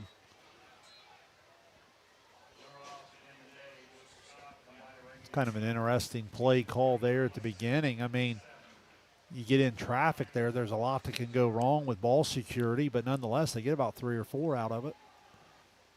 Under 90 seconds to go. McCullough toss sweep out to Johnson. Johnson gets past the 1st down marker and brought down by about a trio of Redstreaks. See that combination of speed and power from Bryce Johnson to move the chains. Well, and that's what I was saying is if you're Zane Trace, you don't always have to go to the pass to get the big play because every time 3 touches it, he's a threat to go. Higgins is probably the same type of back. Hartley out wide on the near side. They hand it off to Higgins on the jet sweep. Higgins fighting his way forward, picks out 5. The ball comes out. There's a scramble for it at midfield. Piketon thinks they have it. They give it to him. Higgins puts the ball on the ground, wow. And Piketon falls on it. Did they need that or what? No question. Absolutely. The last thing that can happen if you're Zane Trace. Now Piketon with another second quarter opportunity to double up on possessions. It'll be a little tougher now with just 53 seconds, but from midfield, let's see if Piketon can create a little spark. Piketon has 53 seconds to go, 50 yards, a much-needed break for the Redstreaks. They haven't been able to get any type of breaks, that's their first turnover of the game, obviously. And now we've been talking about Zane Trace having good field position. This is perfect field position if you're Piketon to end the half. 1st and 10 at midfield. Blanton motions over. Gullion looking downfield. He's under pressure and he goes down. Blake Brower comes flying into the backfield, chases Gullion down from behind. Yeah, big time play for Brower. It looked like he had a couple deep options downfield, and then off of the motion, Blanton continued into a little bit of a wheel route and just didn't protect long enough to let the routes develop. Now clock winds down to about 20 seconds. 2nd and 20. Gullion dropping back. They dump it off. It's a screen to Savage. Savage trying to break through. He cannot. Savage brought down in the backfield off the screen. And that clock is going to run down all the way to 000 as that concludes the first half from Piketon. Zane Trace got off to a hot start, and they have not looked back. 28-6, your halftime score from Piketon High School. And we'll step aside. When we come back, we'll have some halftime entertainment from both schools' marching bands. And we'll talk about our thoughts on the first half here from Piketon. 28-6 in favor of Zane Trace. You're watching Ohio High School football on Southern Ohio Sports Authority, presented by Ohio Health. It's me, Wednesday Addams. Your life just took a dark turn. I regret to inform you that I have devised the meal of misfortune with Wendy's.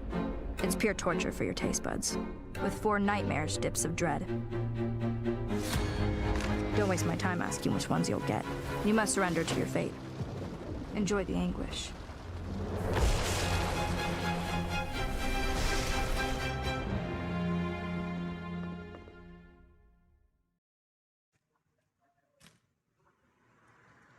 Hey, Mike Glockner here from the Glockner family of dealerships. Want to wish all the fall sports athletes a very safe and successful year. Good luck.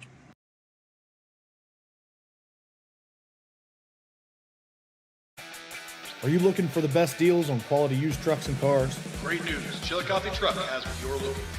Choose from a wide selection of makes and models. All vehicles undergo a detailed multi-point inspection and extensive reconditioning before hitting the lot. Our friendly team offers a no-pressure sales experience, ensuring you find the perfect vehicle to fit your needs. Plus, you can customize your ride with our extensive range of truck accessories, from bed covers to lift kits. Stop by 173 Rennick Avenue in Chillicothe or call us today at 740-773-8782 to get started right now. Kimberly. Tons of practice. One chop away from a black belt. 7 of the best sidekicks. And 5 years since her cancer diagnosis at Ohio Health.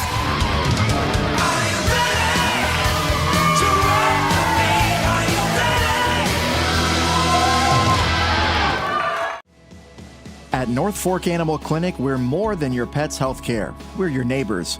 We combine top quality veterinary care with the availability you can count on, keeping tails wagging and pets thriving. And as proud supporters of youth sports in Southern Ohio, we're committed to helping our whole community grow strong. North Fork Animal Clinic, caring for pets, supporting our community. Richard. Countless nights in the garage. 8 shiny new pistons. 1 very happy 16-year-old granddaughter. And 2 years since starting cancer treatment at Ohio Health.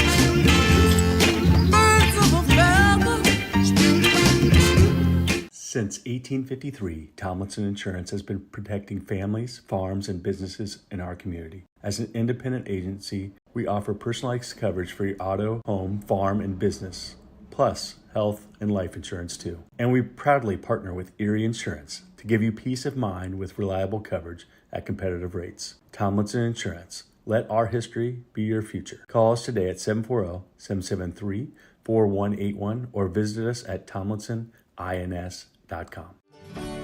Rathkamp Financial is a comprehensive financial services firm committed to helping our clients improve their long-term financial success. Our customized programs seek to grow, protect, and conserve our clients' wealth by delivering personalized service and expertise. Securities and advisory services offered through LPL Financial, a registered investment advisor, member, FINRA SIPC. Please call us at 740-775-1040 to schedule a consultation. At Chillicothe Comfort Heating and Air, your comfort is our priority year-round. Whether it's blazing hot or freezing cold, we've got your back with fast, reliable service you can trust. Locally owned, honest, and done right the first time. We have financing options available for every budget as well as 60 months 0% interest. Call us today and feel the difference that comfort makes.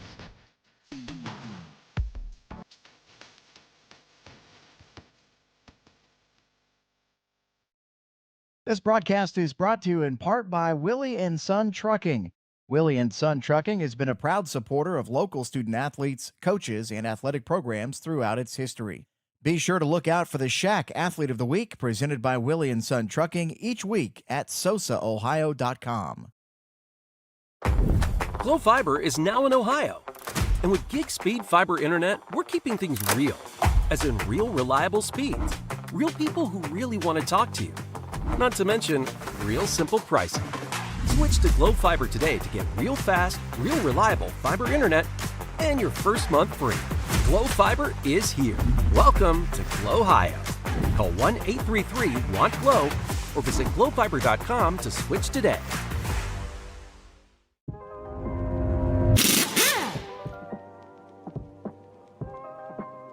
Hey, Mike Glockner here from the Glockner family of dealerships. Want to talk to you about our express service that we offer at every Glockner location. Did you know that you don't need an appointment if you need a routine service done to your vehicle? All you have to do is show up. No appointment necessary. Stop by and let us serve you at any Glockner location today.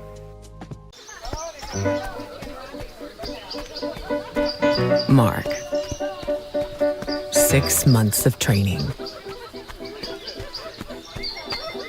8 miles to go.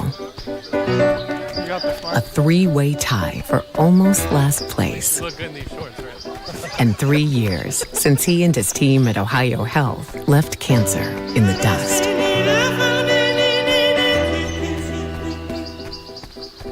Experience the hometown Chevrolet difference. Check out our huge selection of Silverado trucks, Equinox SUVs, and the latest Chevy models. Priced to move and ready to hit the road today. Plus, with the Hometown Advantage, you get free oil changes for life and a 10-year, 150,000-mile limited powertrain warranty at no extra cost. That's real value and real peace of mind. Your Hometown Chevrolet is proud to be your trusted local dealer of new and pre-owned inventory, delivering unbeatable deals and top-notch service. Visit us today at 501 West Emmett Avenue in Waverly or start shopping online at yourhometowncchevy.com.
The final assault tonight will be conducted by Senior Field Commander Madeline Lombardo.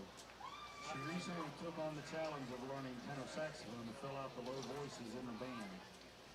Great work, Maddie. This is her second year as head field commander and clarinet section leader. Now here's Iron Man.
Piketon band the best of luck this season.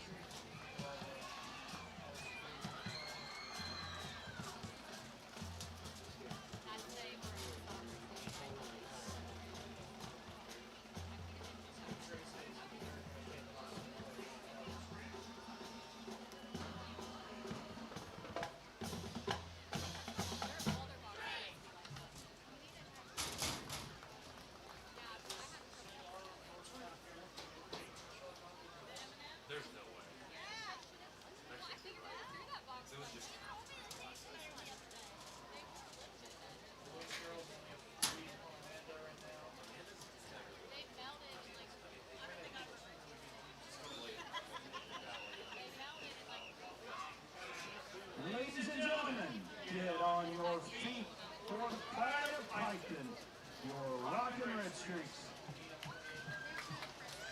Ladies and gentlemen, under the direction of Mr. Jackson Barnes and assisted by Mrs. Ashley Rapp, we proudly present Piketon Rockin' Redstreaks. Our 2025 field commander is Adrian Stewart and our 2025 dance commander is Autumn Stevens. Tonight our show pays tribute to the great rock legend Ozzy Osbourne. Out on the field, we're stalking the night. You can hear our heavy breathing. Now that we're one step away from you, our band is taking a shot in the dark.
Often engaged through the window at the outside world, wondering if Mother Earth will survive.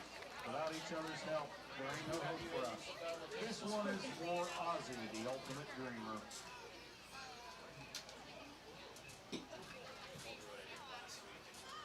When the bands are done, I'll run an ad and we can just go back.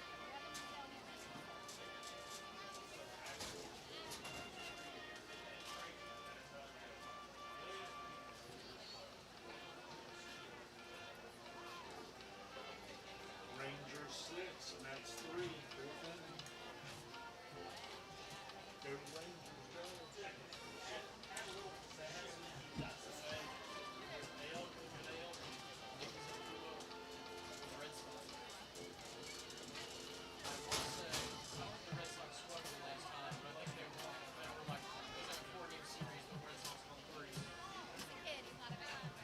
Yeah. Now, last night, was that the night Judge hit the go-ahead home run for the 5th place or whatever? Yeah. He just tied for the first inning.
Too late to learn how to love and forget how to hate.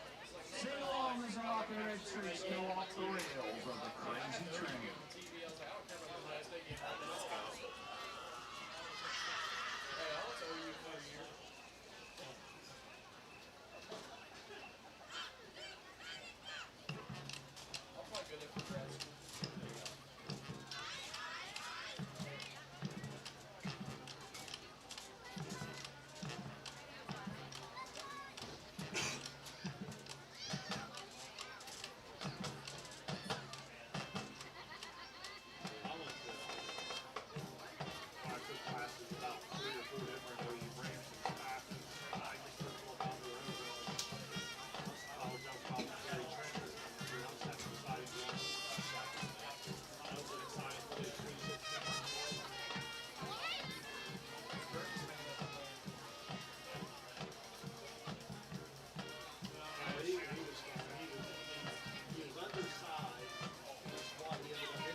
Glo Fiber is now in Ohio.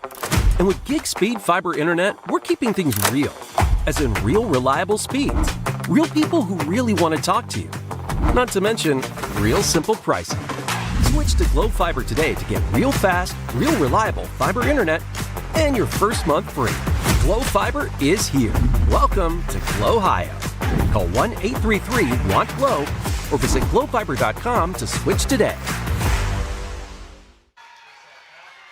Halftime festivities wrapping up here at Piketon High School. We hope you enjoyed the performances from the marching bands of both Piketon and Zane Trace. They used up almost their full 20 minutes of halftime performance time that was allotted to them. But nonetheless, we're back here getting ready for the second half as Zane Trace holds a 28-6 lead over the Piketon Redstreaks. Alongside Shane Combs, I'm Carson Francis. Shane, it was pretty much all Zane Trace that first half, and offense, defense, special teams. I said it once, I'll say it again. The Pioneers are just clicking in every aspect of this game. Well, they really are, and if you go to the stat sheet, it'll tell that story for you. Obviously, they've done it on the ground, led by Bryce Johnson. He carries it for 54 yards there in the first half, had the 16-yard touchdown as well. His backfield mate there, Jaden Higgins, 45 yards on just 5 carries, and then McCullough adds in a touchdown pass and a touchdown run. The touchdown run was on a 15-yard scamper, and then the only pass of the entire first half was a 56-yard strike there with Grady Stewart, who had a catch and run for the 56-yard touchdown. Also Stewart with a pick 6 on the other side. Preston Lane's been perfect on his PATs, and you add that all up, and Zane Trace, as you said, has the 28 points on the board over for the home team. On the Piketon side, they've had some success on the ground. They just haven't been able to kind of string drives together and stay mistake-free. Depending on how you want to, taking the sack yardage out, depending on how you wanted to rule that one play over there on the sideline on the far side, Gallian's carried it 10 or 11 times for about 82 yards. Passing, he's 3 of 9 for just 13 yards. All but a couple targets have been to Gavin Blanton. Blanton with 3. I believe it's 3 shorter catches for about 15 yards. And then Tanner Lord, 34 yards. He did have the touchdown run. Wyatt Savage with 18. If I look back, I might actually have that wrong. It's 4 of 9. I apologize. 4 of 9 for Gallian. So just not a lot doing. They missed their only PAT. Special teams, you'd have to give the star to Zane Trace as well in the return game. They blocked a punt, almost got another one. So you're right. It's just been really, really complete for Zane Trace. And just as the stat sheet would suggest, Zane Trace up 28-6. Now, Piketon does get the ball to start the half. What's your approach on offense if you're the Piketon Redstreaks? Well, I certainly think you've had some success in the run game. At some point, you'd like to find your rhythm in the pass game. Obviously, Gallian, one of the better dual-threat quarterbacks. He's had some success on the ground, so that part you've been able to do. But for whatever reason, they've had zero opportunity to really get any rhythm in the passing game. Some of that, it's the pressure that Zane Trace is bringing. They've already sacked him a time or two with a few more quarterback hurries and hits. They've tried to throw it to the outside. Obviously, the night didn't start well in that regard when Stewart stepped in front of that third down throw attempt and took it back to the house. But that's what I don't know what the answer is for Piketon is in the pass game. I don't see a lot of options there, but certainly in the run game here on this opening drive, if you can put together a good drive and you can get yourself back and make this a 2-possession game. Preston Lane lining up to boot away the second half kickoff. He's 4 for 4 on his extra points. That brings him to 9 out of 11 on the year. As Lane sends a line drive kick back, and we are underway in the second half. Here's Braden Conkle on the return. Conkle trying to elevate upfield, gets taken down near the 35-yard line. Just short of that 35, and out comes quarterback Luke Gallian and the Piketon offense to get the second half started. Starting with possession, obviously you don't need to hurry just yet, but a score on this first drive would go a long way for Piketon. Well, it really would, and they play with a little bit of tempo anyway, so if you're Piketon, you want a second half where you try to get 6, 7, 8 possessions. Here's a handoff on the first play of the half to Tanner Lohr up the middle, gains about 4 on the carry, taken down by Lane Reeves. Similar to a basketball analogy, if you pick up the tempo and you're trying to get more possessions, if you're trying to come back, same in football here. Piketon wants to go with a little bit of pace. They'd like to play a several possession type of half where you give your offense as many opportunities as possible. 2 men in the backfield with Gallian. Here's a handoff. Lohr again. Lohr gets taken down by Evan Miner after a gain of, no, they'll give him 6 yards and the first down. Lohr coming into this game, 18 carries, 190 yards, 3 scores, only 16 yards on the ground last week in the loss to Valley. Yeah, had 7 first-half carries for 34. Already gets the 10 there on the first 2 carries to move the chain. So he's had some decent success here in the early going. Connor Daniels, the tight end, on the left side. Here's a toss out to Wyatt Savage. Savage trying to break free, and he gets pushed out of bounds on the sideline. Bryce Johnson and Grady Stewart assist each other in bringing Savage out of bounds after a gain of 4. Yeah, Savage runs really hard. I like his energy and effort. And, you come out of the locker room, I'm sure it was somewhat of a frustrated locker room for Piketon. They feel like they can be a lot better than they were in the first half, and so far off to a decent start on the drive. Here's Gullion on the second down keeper. Gullion lowers his shoulder, moves the chains, and puts Piketon in enemy territory. So far in this drive, Zane Trace hasn't had an answer for the tempo. This ground game for Piketon is moving them well. Yeah, good physical finish there, about a 10-yard gain. You also notice Piketon has an extra tight end out there. That's Noah Cooper and Connor Daniels, both lined up on that left side. They seem to be running to the side of their tight ends as well, as Gullion will keep it again up the middle. He gets wrestled down, and he's still on his feet before brought down by a couple Pioneers. Flag thrown after the play. Kind of comes in a weird spot. I didn't really hear a whistle, so I don't know that it's after the whistle. Easily could have been a face mask maybe. Yep.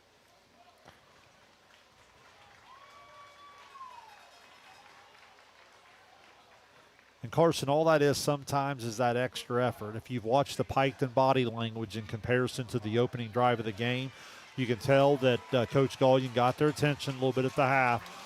Every lineman, every lead blocker, every ball carrier just playing with a little bit more of a chip, a little bit more urgency, and as a result, they're moving the football. We'll give Lucas Euler the face mask penalty, adds 15 yards to the play. 1st and 10 at the 26. It's Savage. Savage is going nowhere. Hudson Williams into the backfield with authority. Takes down Savage for a loss of a couple yards. Yeah, great play from Williams. And listen, this has happened a couple times where Piketon will get some things going, and then it's a negative play. Sometimes a tackle for loss, sometimes a penalty. If you're Piketon here, you can't afford to have these drives stall here. You got to have points, and preferably it's got to be more of the 7 or 8 variety. Called a loss of 1, 2nd and 11. Gullion takes a snap. He's going to keep it, trying to get upfield. Breaks a tackle. Gullion over another defender. And the keeper proves well, sets Piketon up with a 3rd and manageable. Actually, very manageable. Call it 3rd and a very short yard. Call it 3rd and inches. Option play was pretty well defended, and Gullion just had nice patience. He ends up keeping it, and again, it's the physicality on the finish. Now they are going to move the chain. Yeah, the number marker was right at the first down marker, so essentially that's a first down. They'll move the chains. 1st and 10 at the 27. Gullion hands it off. It's Lohr. Lohr trying to get around, but he won't break the tackle of Peyton Arthurs. Brings him down after gets a few yards upfield. Scoreboard hadn't changed yet, so it was up to the 17, I believe. No gain on that first down run. For Tanner Lohr, still 2nd and 10. Now at the 17.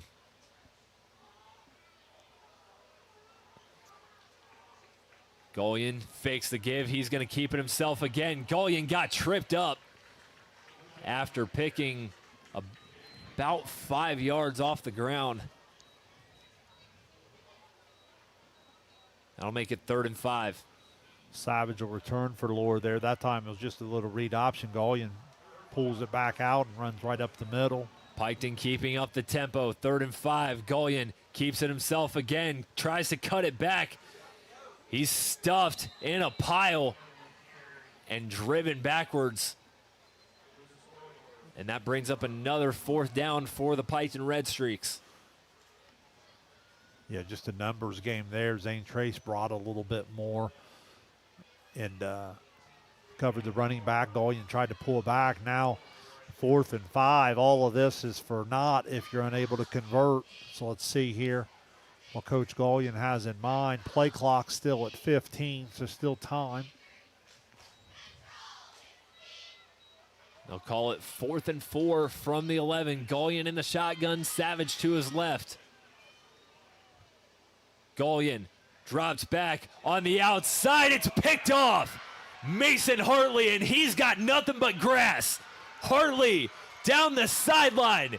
He will score. Mason Hartley, touchdown Pioneers.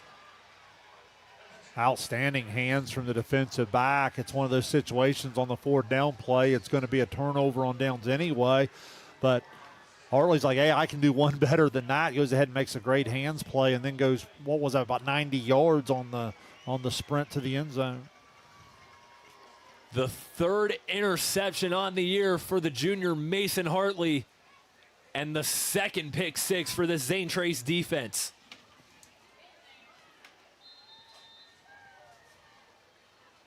Lane out to kick the extra point. High snap. The kick pinwheels its way through the uprights. And good. That'll make it 35-6. Zane Trace Pioneers after the pick six from Mason Hartley. We'll step aside. You're watching Ohio High School Football on Southern Ohio Sports Authority, presented by Ohio Health. At Chillicothe Comfort Heating and Air, your comfort is our priority year-round. Whether it's blazing hot or freezing cold, we've got your back with fast, reliable service you can trust. Locally owned, honest, and done right the first time. We have financing options available for every budget, as well as 60 months, 0% interest. Call us today and feel the difference that comfort makes.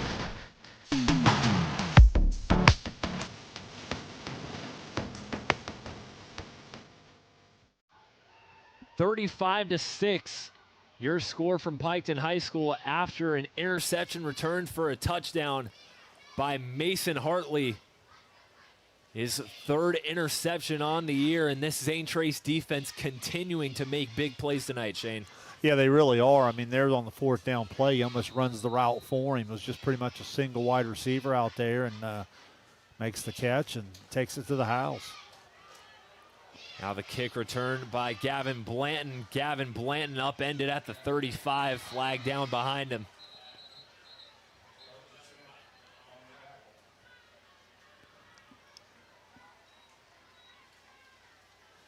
Zane Trace set the tone early on. A Bryce Johnson touchdown, the Grady Stewart pick six, all happened within about the first 3 minutes of the game, and they haven't really looked back from there. Yeah, they really haven't. Like I said, Piketon will look back at this film and they'll see some success in terms of offensive yardage, but just not able to convert points. And really, if you think about it, it's been a little bit of the you think of Zane Trace as being ground and pound, but it's been a little bit of their home run ability, right? The 56-yard touchdown pass, 2 pick sixes. Holding penalty on the return, backs Piketon up to the 20. A little bit of frustration, I felt like, on that penalty there.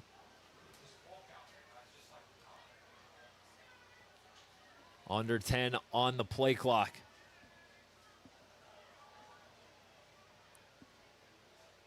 Now 1 second, they're not going to get the snap off in time, but they'll let him play anyway. Here's a carry by Tanner Lohr. Picks up a nice gain on first.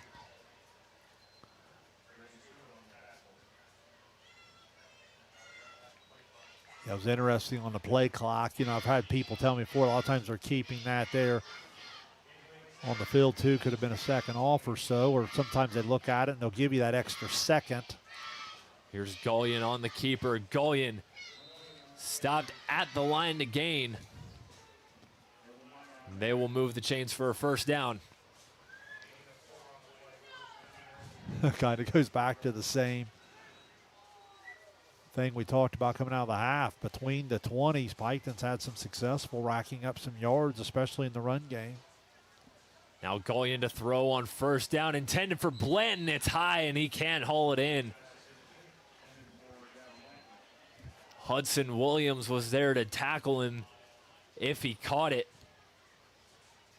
Laid a nice little hit.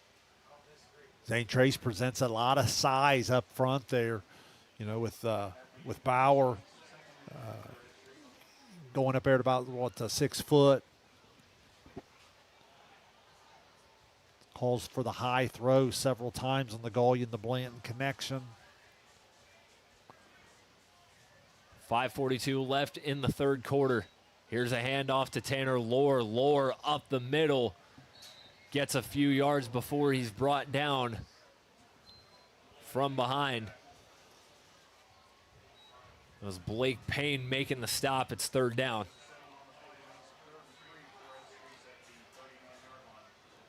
Call it third down and 3 at about the 40-yard line. 2 receivers on each side of Gullion. Savage in the backfield with him. Third down, Gullion gonna keep it himself. Gullion kicks the first down. Taken down by a pair of Pioneers, but not before he moves the chains. Yeah, just a numbers game there. They get 4 wide receivers way out of the box, and then they run the quarterback right in behind the lead blocker, Savage, and nice play design, good execution to move the chains.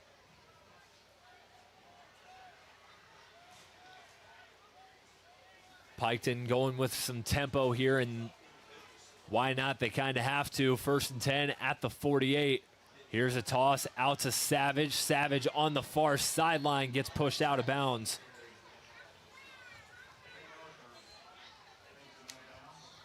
And you know, you're down 29. Piketon just hasn't had a lot of success throwing it. 2 pick sixes already.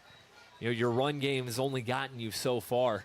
And I think that's just credit to Zane Trace defense making this Piketon offense one-dimensional. It is. I agree with that. And where it's really started to show up is down in the red zone.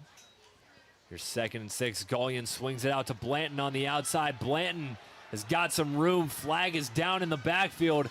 Blanton gets pushed out of bounds by Jaden Higgins. But it looks like this play will be coming back. A flag down near the Piketon 47. It's going to be a holding against the Redstreaks. I think they got Noah Ross, and I thought it was kind of a tough penalty because I thought the defender, who did a really good job effort-wise to kind of draw attention to it.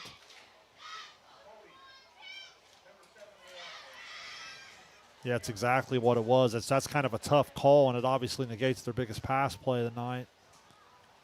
Yeah, and that's another thing, Shane, is we've seen Piketon, you know, it's not that they haven't been making plays, but kind of been shooting themselves in the foot. A lot of big plays wiped out with penalties. And you add that to the special teams miscues that have allowed Zane Trace to have some really easy drives. Gullion to throw on 2nd and 16. This pass is complete to Noah Ross. Does not get back to the original line of scrimmage, but picks up a few yards. Hudson Williams, one of the Pioneers, to bring him down after the catch.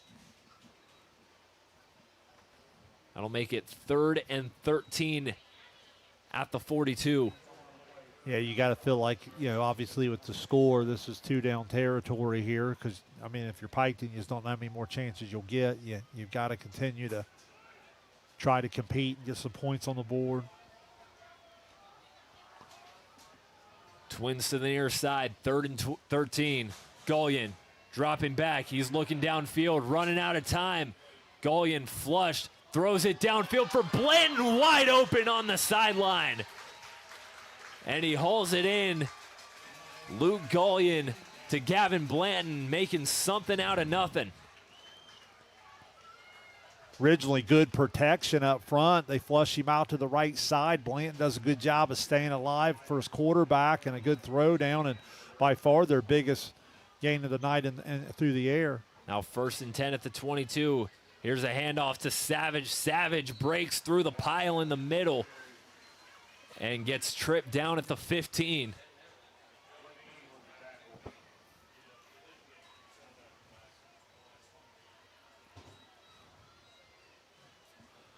Called a gain of 6, 2nd and 4. Good first down run there. Let's see if they can avoid the mistake here. Now here's a carry again. Savage. Savage flag is down, but he gets past the first down marker.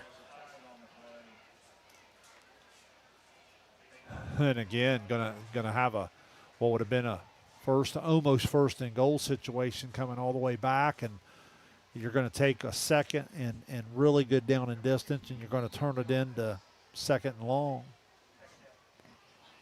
We'll have a stoppage in play as a Piketon player is down. We'll step aside as he's getting looked at by the training staff. You're watching Ohio High School football on Southern Ohio Sports Authority, presented by Ohio Health. Richard. Countless nights in the garage. 8 shiny new pistons. 1 very happy 16-year-old granddaughter. And 2 years since starting cancer treatment at Ohio Health.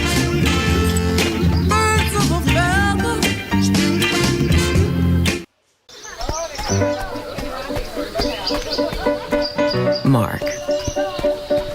6 months of training. 8 miles to go. A 3-way tie for almost last place. Look good in these shorts, right? And 3 years since he and his team at Ohio Health left cancer in the dust.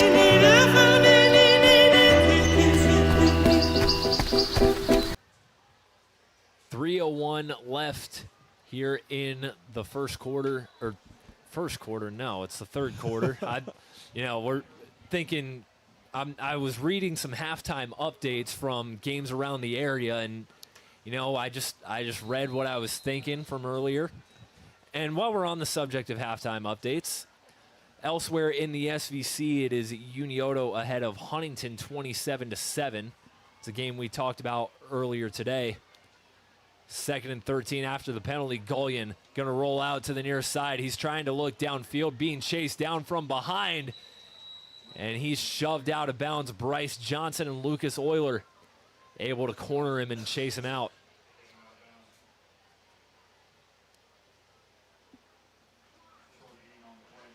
Shane, another score in the SVC that you and I were talking about during halftime is one that we were kind of shocked by in a way when we were making our picks, but Adena in front of Southeastern 27-0 at halftime up in Frankfort. Yeah, and I think that shows you a little bit in the non-league schedule, some different teams playing some different people. Sometimes you get all the way to week 4 and you just don't know, so hats off to Adena. 3rd and 13 after the sideline warning. Gullion drops back. It's a screen out to Savage, but that's going almost nowhere as Gunnar McCullough read it perfectly and tackles Savage right after the catch. 4th down. Not a terrible design. It's just on the 3rd and long you need so much more. So now here you are again where you've put together an incredible drive that's probably ranged over 50, 60 yards, but you're facing another 4th down. And you're going to have to figure out a way in the pass game most likely to get something here. And Zane Trace has been able to mix really, really good pressure on the front end with good coverage in the back end. Just not a lot of places for Gullion to go with the football. Another now or never 4th down for Piketon. And we're going to get timeout called by Tyler Gullion before this 4th and 7.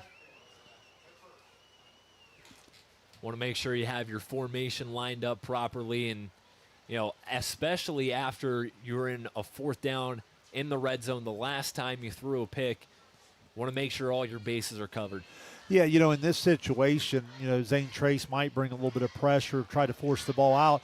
Let's see if he gets Gullion on the move a little bit. In the pocket, he seems to have some trouble with the size of Zane Trace up front, throwing that ball out to the edge or over the top. Let's see if he maybe rolls him out, gives him a true run-pass option to see if they can't convert here on the 4th down. But again, the frustration for Piketon has to be settling in because they've continued to move the football between the 20s. They're getting down into the shorter field, and it's kind of shrinking up on them. Plus, they've made a few mistakes on their own here. Once again, 4th and 7. Gavin Blanton has been Gullion's favorite target. Let's see if they go for him on this play. And a flag down on the far sideline.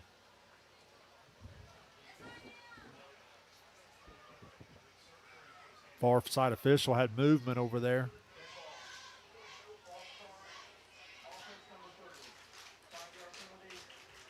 That's got to be another frustrating thing if you're Piketon. Just so many penalties. You know, the old saying, penalties can kill drives, and you know, even though you're already down 35-6, that's just another instance of have a chance to do something, maybe score. That penalty only makes things harder. No question. Now they're going to change the play and change the formation. Now Blanton goes all the way far side, top of your screen. 4th and 12. Gullion rolling out to his right, fires into the end zone for Ross. It's incomplete. Gullion takes a shot, can't connect for Noah Ross, the intended receiver, and another turnover on downs for this Zane Trace defense. Yeah, he had him there a little bit. Ball just over the top on the outside shoulder a little bit, and unable to connect. So, again, when you add all this yardage up at the end of the night, it's gonna show that the Piketon offense is going to have something to work with and grow with into the second half of the year. But to this point, just got to be frustrating that they haven't been able to finish drives with points. Now Zane Trace back out on offense, maybe trying to put the icing on the cake. As McCullough looks to the sideline, and Dylan Weirs is going to want to burn a timeout here with 1:44 left in the third. Kind of a bizarre situation there. You come off the sideline there with what you would think is your first down play, and kind of a weird timeout scenario. Just want to make sure you have everything correct. Maybe Dylan Weirs wants to change something about the play. Who knows? Dylan Weirs has been at the helm of the Pioneers program since 2023. He replaced Heath Hinton, who left to go be an assistant coach at Granville. This is his third season at the helm of the Pioneers. He's led them to the playoffs both times, but still has not captured that elusive SVC title. He's well on his way to step number one of completing that this year. Just an all-around dominant performance from his team tonight. 1st and 10, they hand it off to Higgins, and he gets stopped at the line of scrimmage. Joseph Scott, one of the men to bring him down. Yeah, what we've seen here on the offensive side is the Zane Trace offensive line is just really kind of taken over the game in spots. Now, I will say, if you're Zane Trace, one of the things you'd be a little bit bothered by or concerned, I would think, is the way Piketon's been able to run the ball against you. Now, some of that could be strategy and bend but don't break type thing, trying to take away the big play in the passing game. But nonetheless, Piketon has been able to run the ball. Now 2nd and 10, here's Johnson on the outside. Johnson breaks a tackle. He's hard to bring down. He drags a couple men with him on his way to a gain of about 6. Yeah, and the other thing that could be kind of, you got to get your focus here if you're Zane Trace offense. You had the long drive by Piketon and then the pick 6, and then you had another long drive. This first play of the third quarter for them came about a minute and a half. I didn't even think about that. Yeah. Now they haven't seen the field in a long time.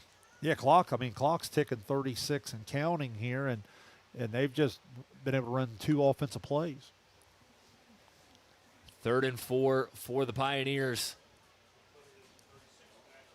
Jake Stouffer now in the backfield for Zane Trace to the left of Jaden Higgins. 2 on the play clock. And they will not get this play off in time as Dylan Weirs elects to burn his 2nd time out of the half. Yeah, that's got to be a little disappointing for whatever's going on there from just from a logistics standpoint for Zane Trace. You come out on the first play, use a timeout, and then here you are in a 3rd down play. I don't know if you're getting the play in or you don't like what you have. Nonetheless, those will be some things they look to clean up in the upcoming film session, I'm sure. You see Coach Weirs talking to his team before this 3rd down play. Weirs came to Zane Trace after spending 3 years as the head coach at North Lewisburg Triad. Played 1 season of football at the Ohio University under legendary head coach Frank Solich. I know who he'll be rooting for tomorrow night. It's 3rd and 4 at their own 30 for the Pioneers. Hudson Williams motions to his left. McCullough fakes the handoff, looking downfield, lobs one up for Higgins on the sideline. Higgins makes a man miss, and he's got open field. Jaden Higgins will score. Touchdown, Zane Trace. Yeah, 70-yard strike, and all made possible by the Zane Trace run game. He shows the inside handoff. Everybody's biting. Then, you know, the defense is scrambling at that point. He gets behind the defense. And talk about a night for McCall. He's only needed to throw the ball 2 times for well over 100 yards now and 2 touchdowns. Jaden Higgins, the converted running back from wide receiver last year. He gets his first receiving touchdown of the 2025 season. Lane out to kick the extra point. It is up and good. Preston Lane 6 for 6 on extra points tonight. That brings us to the end of the 3rd quarter from Piketon. Zane Trace well in control in the SVC opener, 42-6 with 12 minutes remaining. You're watching Ohio High School football on Southern Ohio Sports Authority, presented by Ohio Health. Mark. 6 months of training.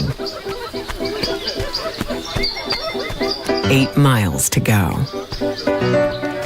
A 3-way tie for almost last place. Look good in these shorts, right? And 3 years since he and his team at Ohio Health left cancer in the dust.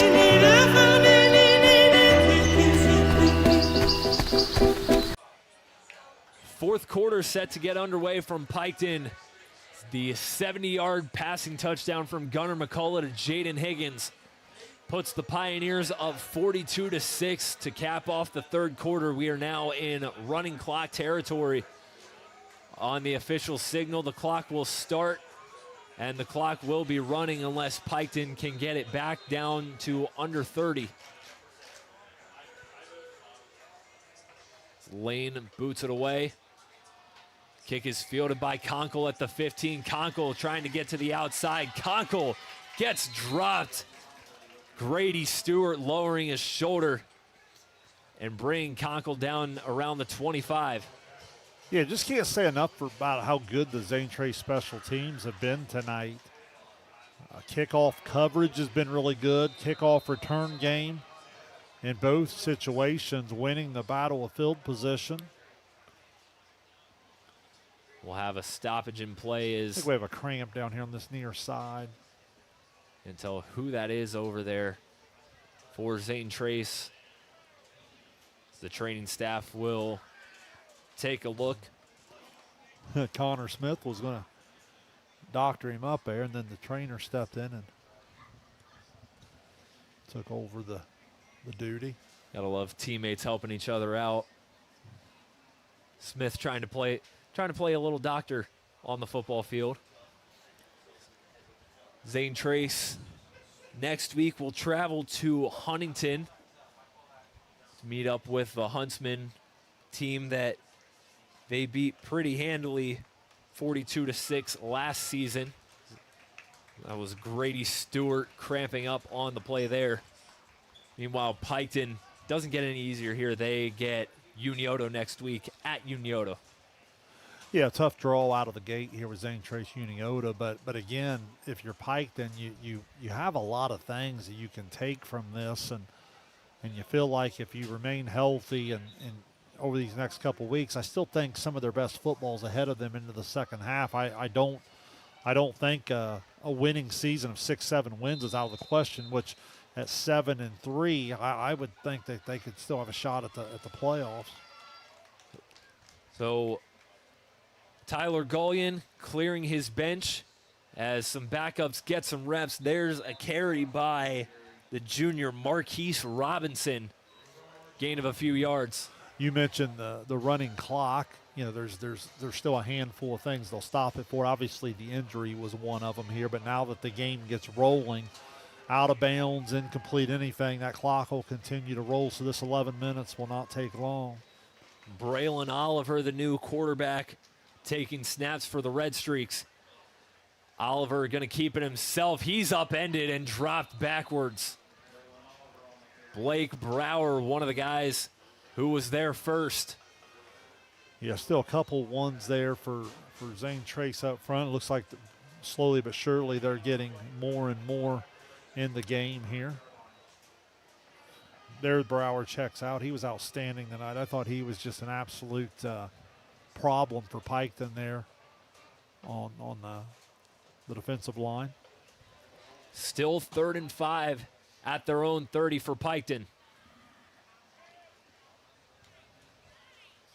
About 7 seconds on the play clock. Oliver making sure he's got everything taken care of. Drops back to throw, and it's through the hands of his intended receiver, Tucker Gilbert. And it's incomplete. That brings up 4th down.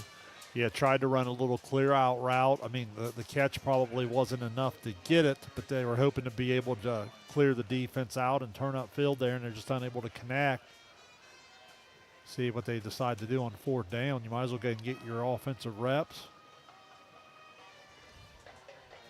Oliver in the shotgun, takes a snap looking downfield, passes through the hands of his intended receiver. It was a Maddox Stevens. The intended man would have been enough to move the chains had he caught it. But it's another turnover on downs.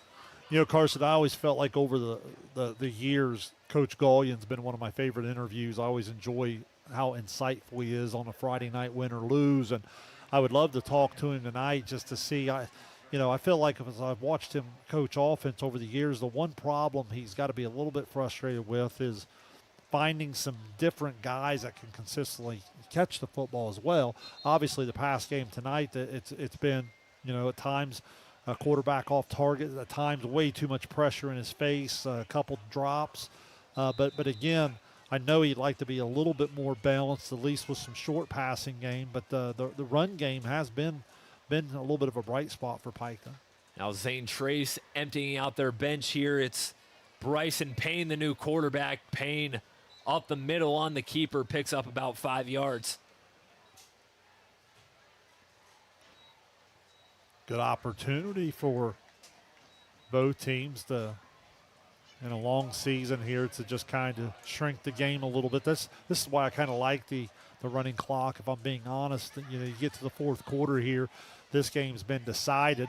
Get both teams as healthy as possible and move on to your Week 5 opponent. Always good to get some young guys, some experience under the lights as well. Here's a toss sweep out to Levi Marshall. Flag is down before Marshall picks up the first. And that was always one of the things I enjoyed about playing football is when, my junior and senior year, when we would be winning by a lot, I'd get subbed out, and it was always just so exciting to see those freshmen, those sophomores, some juniors that didn't see the field as much, just their faces light up when they got to go take the field under the lights in front of a packed house. Oh, I think it goes a long way to keeping great culture, to keeping guys interested in practice, motivating them into the weight room and so forth. I agree with you there. 2nd and 15 after the holding penalty. Payne, here's a toss outside to Jake Stouffer. Stouffer's got some room and picks up about 10 on the carry. Well, and this is what you always see with your Zane Trace type of rosters, is even when they go to the subs, you certainly don't lack athleticism. You're seeing 2 or 3 different guys get a Friday night carry here, and Zane Trace on the move one more time, threatening to put 50 up. 3rd and 5 at the 25-yard line. Payne takes the snap, hands it off. It's Stouffer. Stouffer cuts to the outside. Stouffer picks up the first down, and he's pushed out. Cadence McDowell was on that far side to drive him out of bounds, but not before the Pioneers moved the chains. That was an outstanding job by the right side of the Zane Trace line. That was able to free the backup and not even touch probably in the first 6-7 yards of that run. 1st and 10 at the 15. Pioneers in the I formation. Payne takes a snap. Here's a toss out to Levi Marshall. Marshall's dropped in the backfield. Big hit. Jordan Fritz lays the lumber in the backfield. Nice job by Fritz. We talk about young guys getting a chance to run the football. On the defensive side, you get a chance to come out and deliver a good hit on a football Friday night. Does a lot for the confidence of that young man, I'm sure. He certainly made a good play there. It makes it 2nd and 15 from the 20.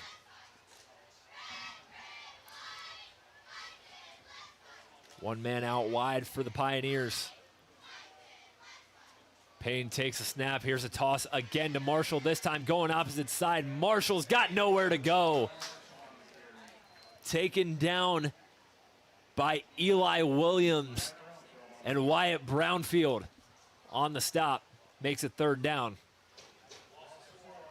Yeah, now clock goes under 5 minutes here, and let's see if Zane Trace gives the younger quarterback a chance to put it in the air one time here. You know, one of the things I was really impressed with about Zane Trace tonight is, you know, McCullough hadn't thrown it a lot throughout the night, but when he did, he made great throws, and his receivers made plays and capitalized on the other end. Grady Stewart and Jaden Higgins on the receiving end of 2 passing touchdowns from Gunnar McCullough, as Dylan Weirs is going to want to burn his final timeout of the night.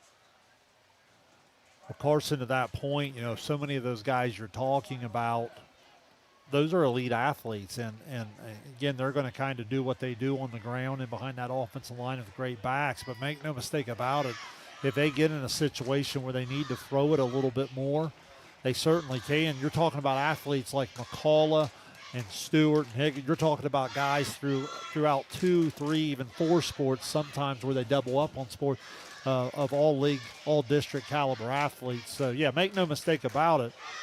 They can run it at you, and they can bruise you up a little bit with how physical they are, but they also have plenty of athleticism at the skill positions to hit the home runs. Stewart, a receiving touchdown and an interception returned for a touchdown tonight as well. Now the Pioneers facing a 3rd and 19. Payne drops back to pass. It's incomplete. Trying to go up and grab it with one hand was Quentin Allen. And it's incomplete. That brings up 4th and 19. Yeah, it's a nice play design. It really was. Allen almost made an outstanding grab. Throw just a hair high, and Allen went up with the right hand and tried to bring it down and just unable to haul it in. Let's see if this second-string Zane Trace offense can convert on 4th and long. Fake handoff down the seam. Allen again. This time it's picked off. And Piketon's going to try and take it back. Nolan Childers plucks the ball out of the air and returns it to midfield. Pioneers tried to go back to Quentin Allen down the seam. And this time, Nolan Childers grabs it on the tip and takes it back to around midfield. Yeah, same play, same type of throw, just a little high. That time on the deflection, Childers makes a good play on the ball and returns it back out to just shy of midfield. But again, nice job of the Piketon defense there to not stop competing and keep Zane Trace off the board on that drive. It's a good way to spend a subbed-in Friday night by getting a pick. Here's a handoff to Marquise Robinson. Robinson's not going anywhere. Taken down by Blake Payne in the backfield. Outstanding play by Payne because, again, that had a little bit of hope there to the right side if he's able to turn the corner, and that's just a good solo tackle.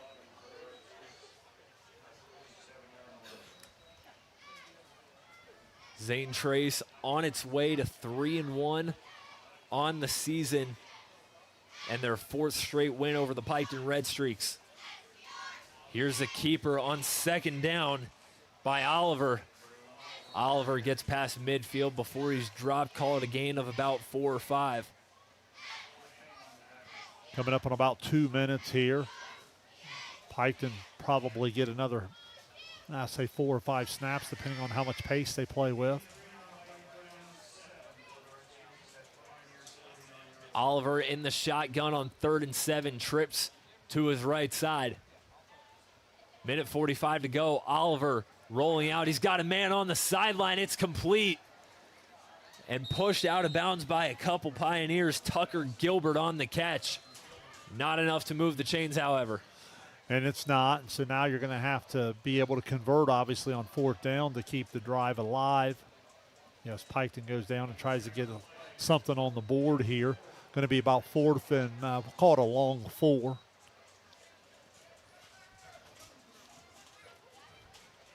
Under a minute 15 now remaining.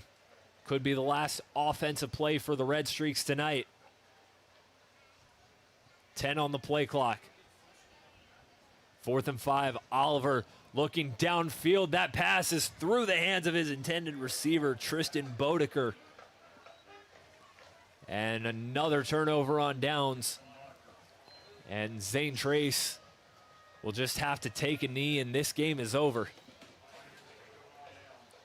Yeah, should just be a simple snap and a knee, and that'll wrap the SVC opener up. An impressive showing from Zane Trace tonight, and all 3 levels, again, offense, defense, special teams, made the plays they needed to, and they're going to escape Piketon in dominating fashion.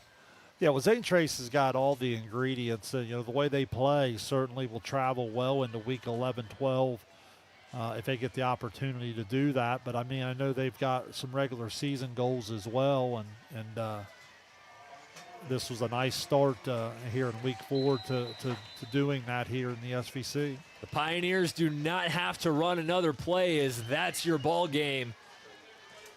A wire-to-wire win for the Zane Trace Pioneers puts them 1-0 in SVC play. 42-6, your final score from Piketon, the Zane Trace Pioneers over the Piketon Redstreaks. We'll step aside briefly, and when we come back, we'll give our final thoughts on this game and look at what's ahead for both teams. You're watching Ohio High School football on Southern Ohio Sports Authority, presented by Ohio Health.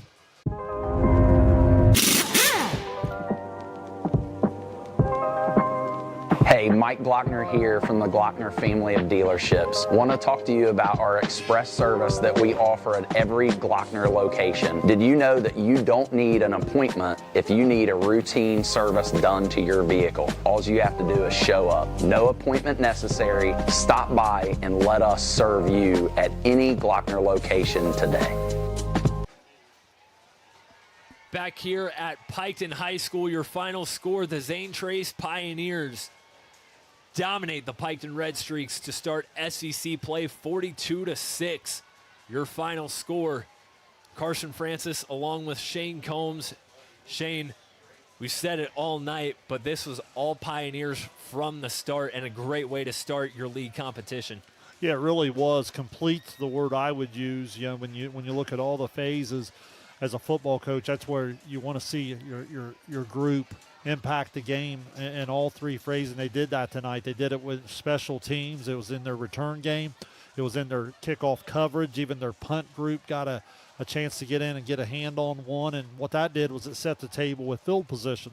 Then once you had the field position, it was just a physical run game that allowed for 2 big pass plays to go in there, and then the defense didn't want to get cheated as well.